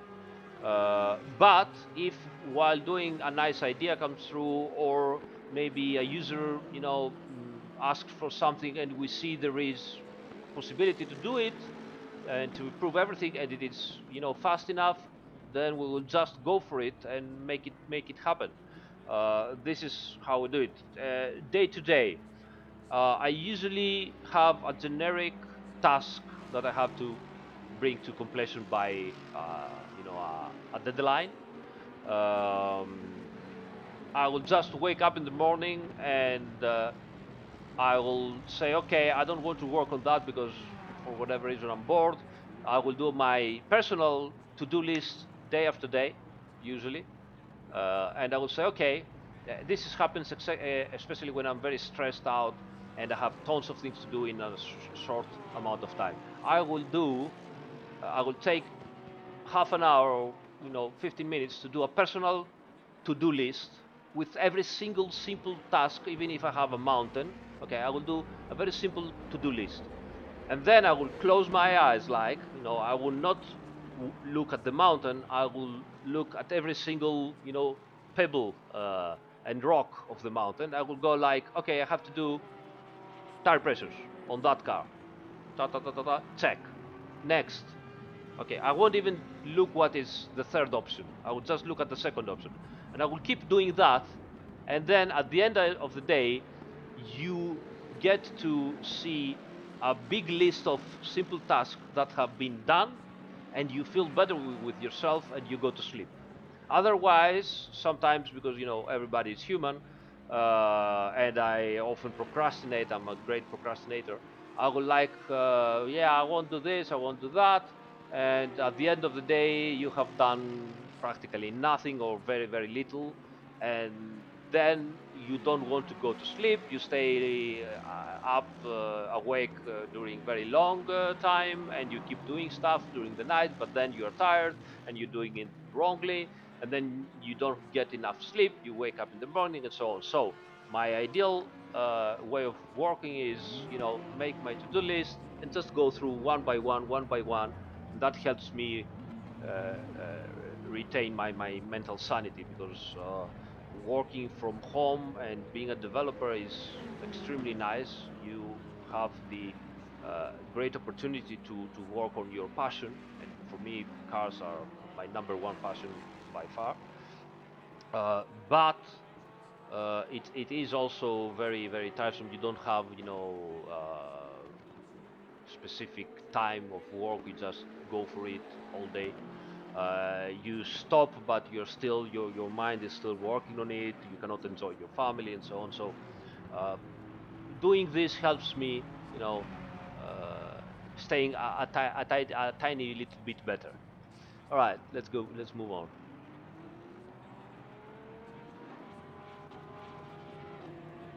All right, I'm gonna have a look at the ACC shared memory documentation. Thanks for that.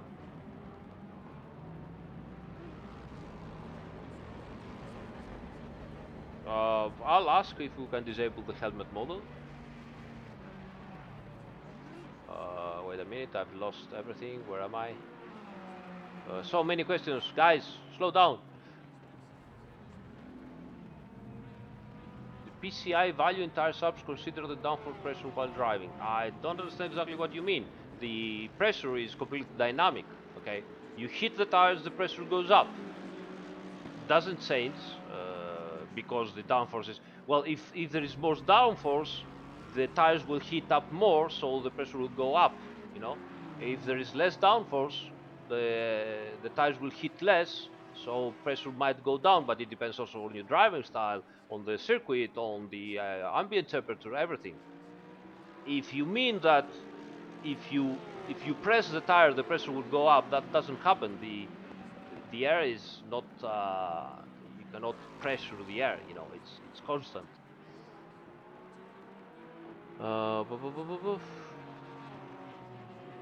Today I made change to my phone gain with zero point 0.3. Sometimes say, okay, good for you, Tiago, right? uh,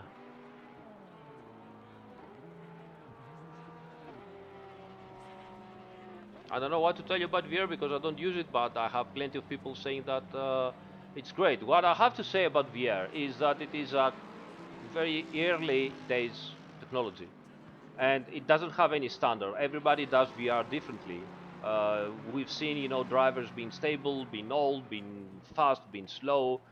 Newer drivers got slower, faster drivers got older drivers got faster. It happens everything. So if you are a VR guy, you need to understand that you are an early adopter. And when you are an early adopter, you need to accept the fact that you need to work hard to make it work for you. It might work sometimes, some other times it might not work. I've seen people saying that VR in ACC is great. It's not perfect, but it's great. I've seen people saying it's the worst thing ever. If it works for most of the people, then probably, VR. It's not like I don't know. I've plugged in my earphones and I can hear sound. It's a technology that you need to work with it. So uh,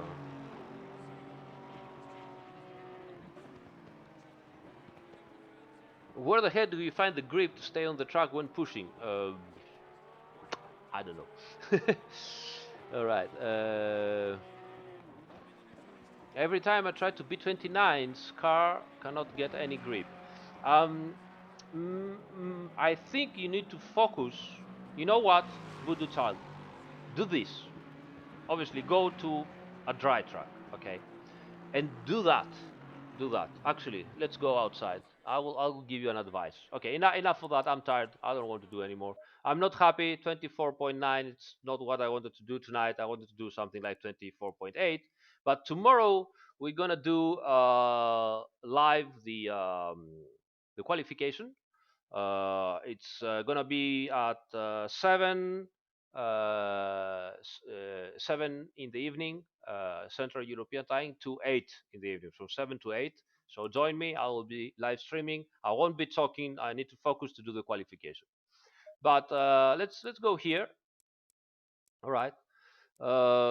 Let's go to a relatively simple track. Okay. So, I don't know, okay, let's take Brands Hatch, which is not a simple track, but let's take Brands Hatch. We have our car, E8, all right, let's go in. Okay. So this is for Voodoo Child and everybody that has issues controlling the car. Okay, controlling the car. So here's what I want you to do. So you get the aggressive setup. Okay. Redline, go, go, go. And I don't want you to try to go fast. Okay. You cannot even get the safe setup. Here's what I want you to do. So we know that there are reference points. So brake before the reference point. So brake here. Okay, first gear, go slow, stay on the accelerator steady, and then accelerate. Okay, you see how I do it? Brake before, coast, accelerate. Okay, now again, brake before, coast, so no pedal input, accelerate. You see, I'm doing everything extremely slow. Okay, extremely slow. Again, we're going to do a lap like that. So, brake before, fourth gear, coast, accelerate. Brake, coast, accelerate. So, go into the turn very slowly. Coast and accelerate. Look at what my pedals are doing. So, brake, coast before turning in practically, accelerate right after the apex. Okay?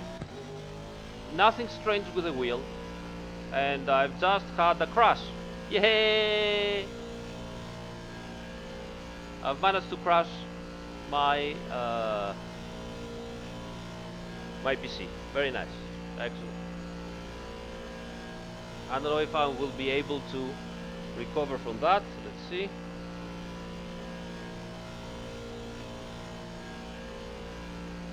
Let's see. All right. Are you still with me, guys? I hope so. You still with me? Maybe yes. All right. Let's see. I've managed to crash. That will teach me to try to overclock my PC. I think you're still with me. Yeah. So should be working. Let's see the chat. Oh, so many stuff on the chat. Yes. Okay. Okay. We made it. We made it.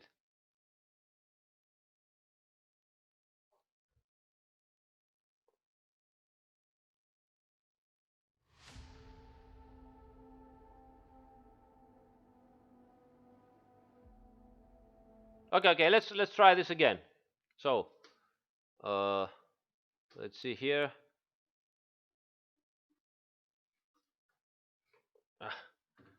Let's see if I can make it this time. Okay. Control Alt Audi. That was nice. Okay, let me get our nice little car here. And Tortellini. All right. Okay, so let's go back to that.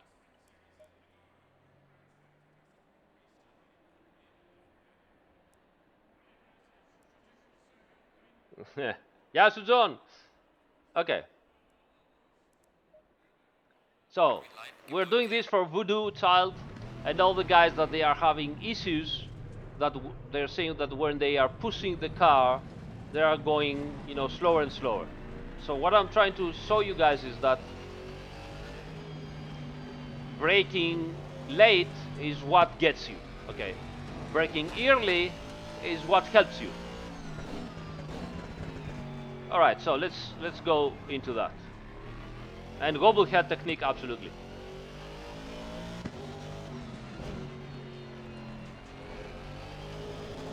Whoops. Cold tires, cold everything. Okay, so as we said, Go slowly and then accelerate. So the whole thing is here is brakes earlier and brake enough so that you can go into the turn like this, you know, just coasting and then accelerate. Again, coasting in the turn, accelerate. You see, I'm not doing anything strange with the steering wheel. Brake early in the turn, accelerate. In the turn, accelerate. As you can see, the earlier I brake and the slower I go into the turn, the more control I have into the car. You see, I can do whatever I want and the car doesn't, you know, unsettle itself. So let's see. Let's do a lap like that. Let's do a lap like that, exactly like that. So, brake, coast, accelerate. Brake, coast, accelerate. Brake, coast, completely coasting, accelerate. Watch again my pedals, I'm not touching them. Brake, coast, and accelerate.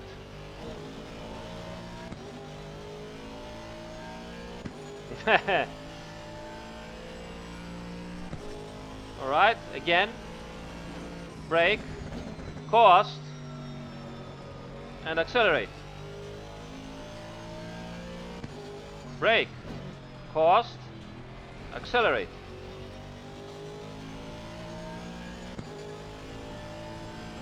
Brake, coast again, and accelerate. Brake, coasting, and acceleration out of the turn. And again, brake sooner, coast, and accelerate.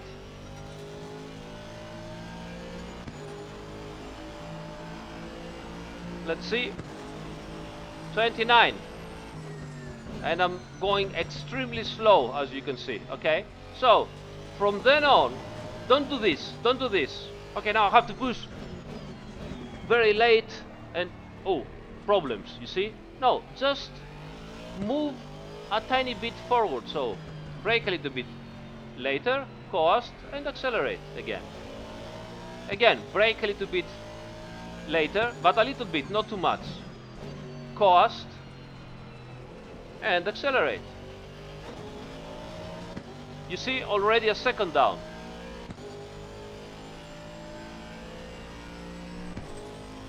Okay, brake a little bit later, coast, and accelerate. Look at the gap. Brake, accelerate. 1.5 seconds down. Brake, accelerate. The coast in the middle is important. Brake, coasting, and accelerate. While you coast, you don't have to do strange things with the steering wheel because otherwise you unsettle the car. So, coasting, keep steady on the steering wheel, and accelerate. 2 seconds faster. I'm not doing anything. I'm going extremely slow. You see? 27.5. Now, if you are trying to push, the more you're pushing the braking, the more difficult it becomes. So look at that, for example. Look, late braking, and of course the car is already unstable. Look at it again. Late braking. You see? Oversteer, I have to correct, I have to do many things. So if you're not comfortable like that, you're losing time, you know. If you're comfortable and you can control it, you're an alien. If you're not, you're losing time. Again, brake late, the car goes to in, to out, and you don't have time to, you know, to react. So this is the situation. If you want to learn to go faster, okay, go slower and build your speed slowly, slowly. first get comfortable with the car and then build your speed. Okay. All right. So I hope that was clear for you, mate.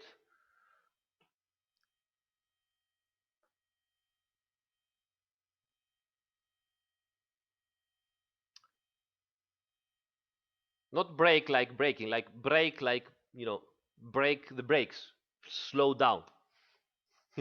Sorry for my pronunciation.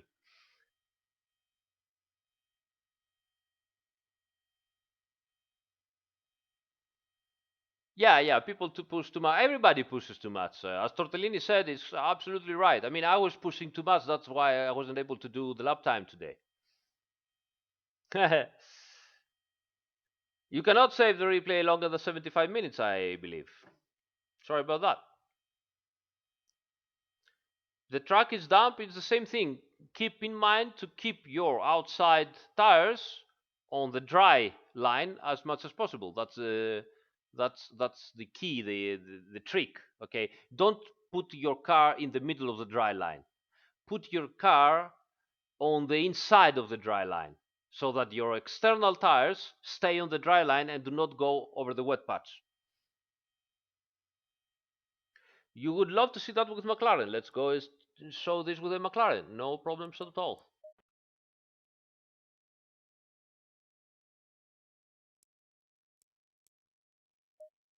Right, so where's the McLaren? 720, right? 720, I believe.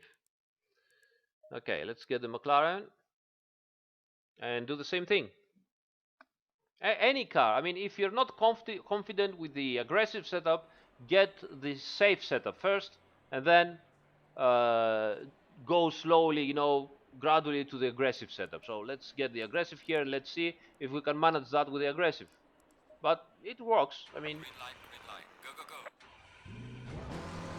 go. okay, new car, haven't driven Well for done, Rafa. Stay away from for a curbs. lot of time, so let's see.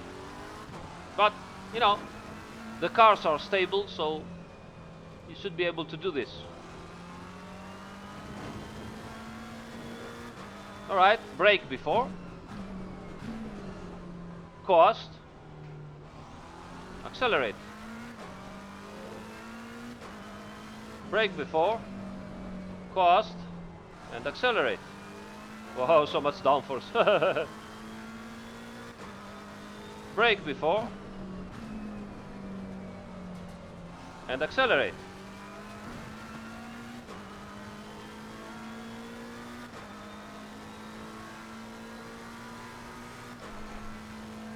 And again, brake before here, third gear, stay, coasting, and accelerate.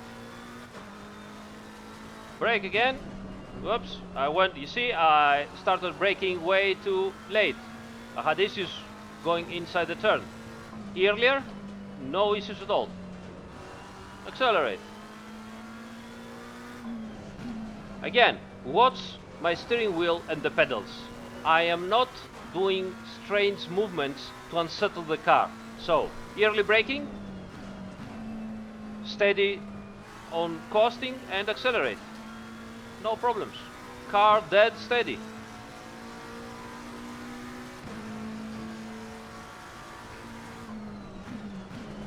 You see?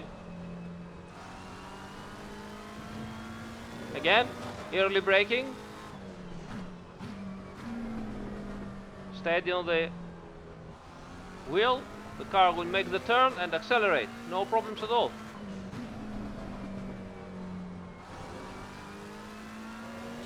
Smooth.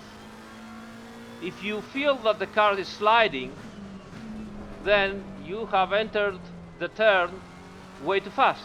So at the next lap, remember, and go a little bit slower in. Thanks, Tsar. Thanks for the nice words.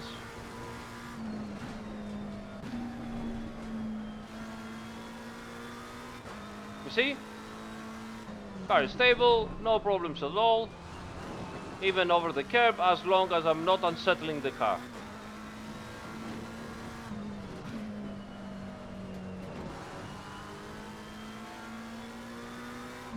So much stable such stability, wow.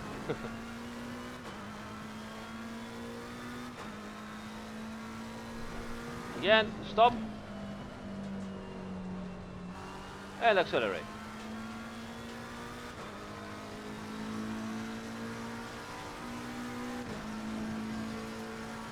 28 again, going extremely slow. You see? Now, obviously, you said, yes, I want to go faster.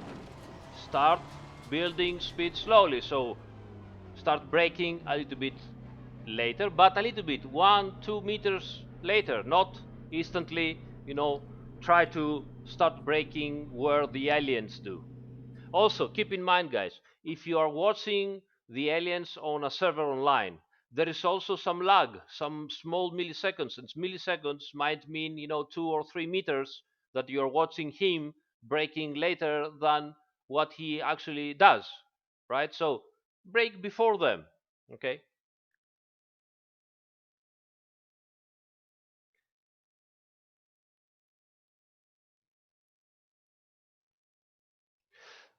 Victor says he's not compatible with mid-engine go-kart McLaren. Yeah. Um, Obviously, as the more agile the car is, the less inertia it has, the more you have to be precise. If you're not precise, so you are doing a movement with the wheel and you are not pointing the car where it should be, okay, that means that you are going to be forced to, give some extra feedback to reposition the car. This is what gets you the repositioning of the car. If you are not precise enough and you are trying to reposition the car somewhere, that means that you are moving the weight around and the car starts to unsettle and to slide. And once it does that, you are not driving the car, the drive drives you. You are doing things and the car does another thing, and then you have to react to what the car is doing. What we need to do to go fast is to force the car to do exactly what we want. But if we're not capable of doing it, then the car will do things and we have to react to the car. So instead of going ahead of the car in terms of driving, you are behind the car. Okay?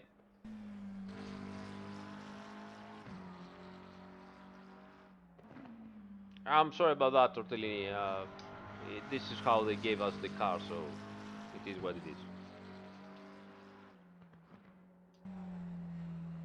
No, my overclock problems is the memory. I have an old 2600 memory, and I'm pushing it as much as I can, and the poor thing cannot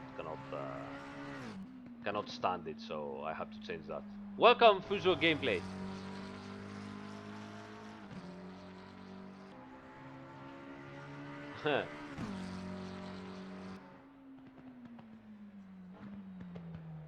Ha, so true, Azar. Yeah.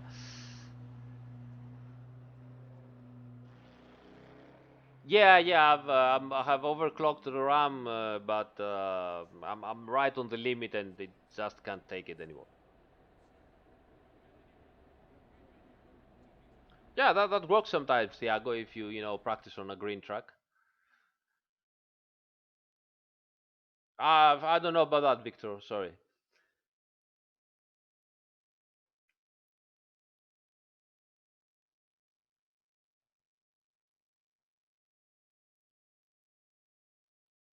The 720 overpowered? Absolutely not. I mean, the car is fast, but it's not by far the fastest. Again, guys, I remind you, there's the BOP, the real BOP, and the real BOP works on the whole championship and on proper length races. So if you're getting one car and you're doing only one circuit, then that car in that circuit might be the best car possible, even though the differences are always at about tenths of a second. Okay, and I'm talking about a single lap. So for example, let's go to Monza. We know that on a single lap, the Mercedes is one of the fastest cars at Monza. Okay, uh, but it's not the fastest car of the whole game. you go on a different circuit and the Mercedes is probably the last car and another car is winning, you're doing a 3 hours race at Monza and the Mercedes consumes tires and fuel so much that it cannot win anymore as easy as it can do pole position, for example. So uh, the BOP works differently from car to circuit. And in the end, if you do the whole championship, all the cars, you have at least 6 or 7 cars that are capable of winning the championship, absolutely on par with everybody else.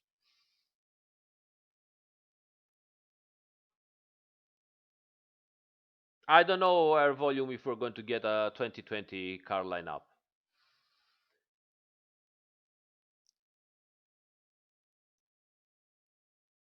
Thanks, Lorenzo. Training session with Porsches as soon as I end up with that stuff here.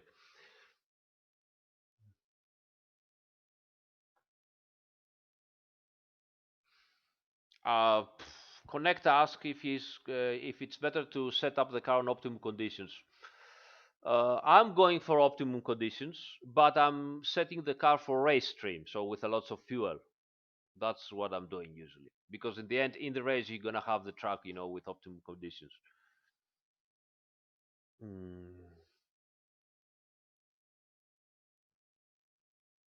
No, no, Antelope, I have a 2600 RAM, which is old, and I've tried to do, 2900 and it wouldn't take it, and now I'm 2800 and still has issues every now and then.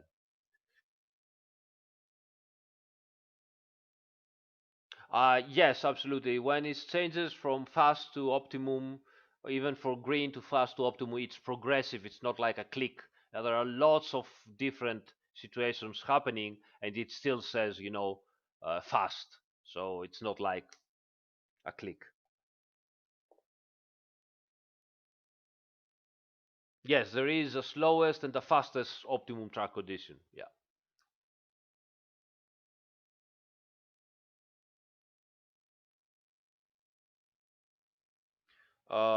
If for the Ferrari, well, Spartan says the Ferrari 488 it has problems with the rear on fast turns. The car slides a lot. I suggest that you lower the rear end or even raise the front end. And usually Ferrari also likes to have the front end higher than the rear end if you have the rear wing way too low. So do that. Don't be afraid.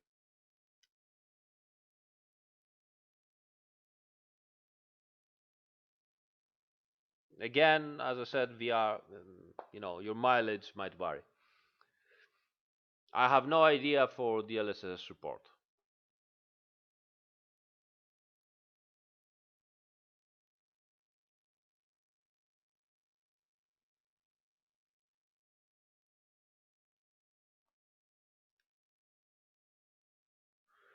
Well, yeah, I mean, the Spartan says he's using the aggressive setup. The aggressive setup is a good indicator or where the car should be. Okay, if you're not happy with that, change it, but do small clicks at a time. So start by lowering a little bit the rear, 1, 2, 3 clicks. See what happens. If it's not enough, then one click the front.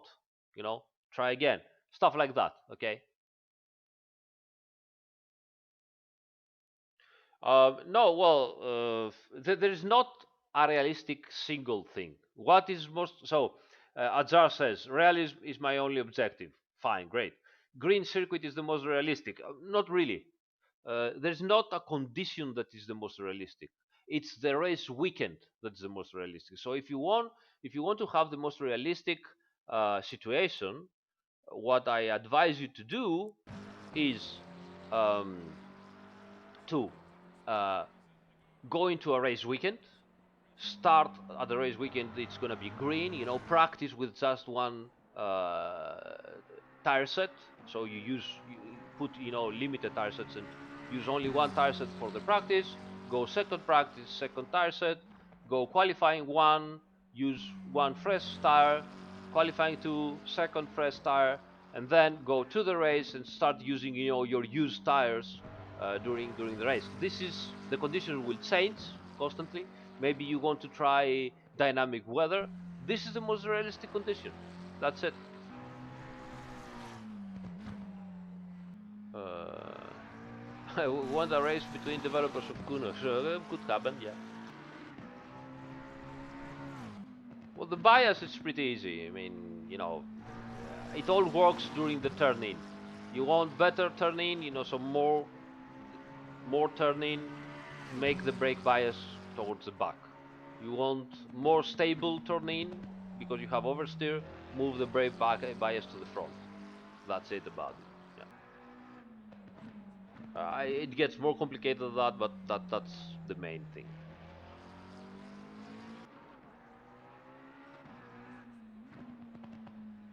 Antelope, I have to unfortunately break it for you. Says that the 488 has neck braking 700 newton meters of torque, of engine torque. Unfortunately, all the GT3 cars, because of the BOP, they have a torque that is limited by the regulations from 500 newton meters, which is the case of the Ferrari, up to 600 for some cars that they have way too big engines and way too big frontal area and as such aerodynamic drag. So, for example, you have the Nissan or the BMW, they have around 600 newton meters. The smaller cars like the Ferrari, the McLaren, etc., they have around 500 newton meters of torque because of regulations. That's all. Suspension travel, Fabrizio. Suspension travel. Can you damage the suspension hitting a curb? No, not really. You can damage the tires a lot if the pressures are low. Okay, guys, it's 20 past midnight.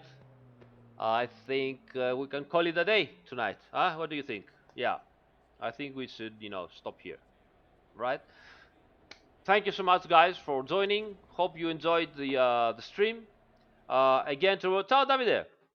Again tomorrow, I remind you, I'm going to live stream my qualification at 7 p.m. Central European time from 7 to 8. So right after work, I jump in, try to qualify. I will try to not read the chat and not talk too much. And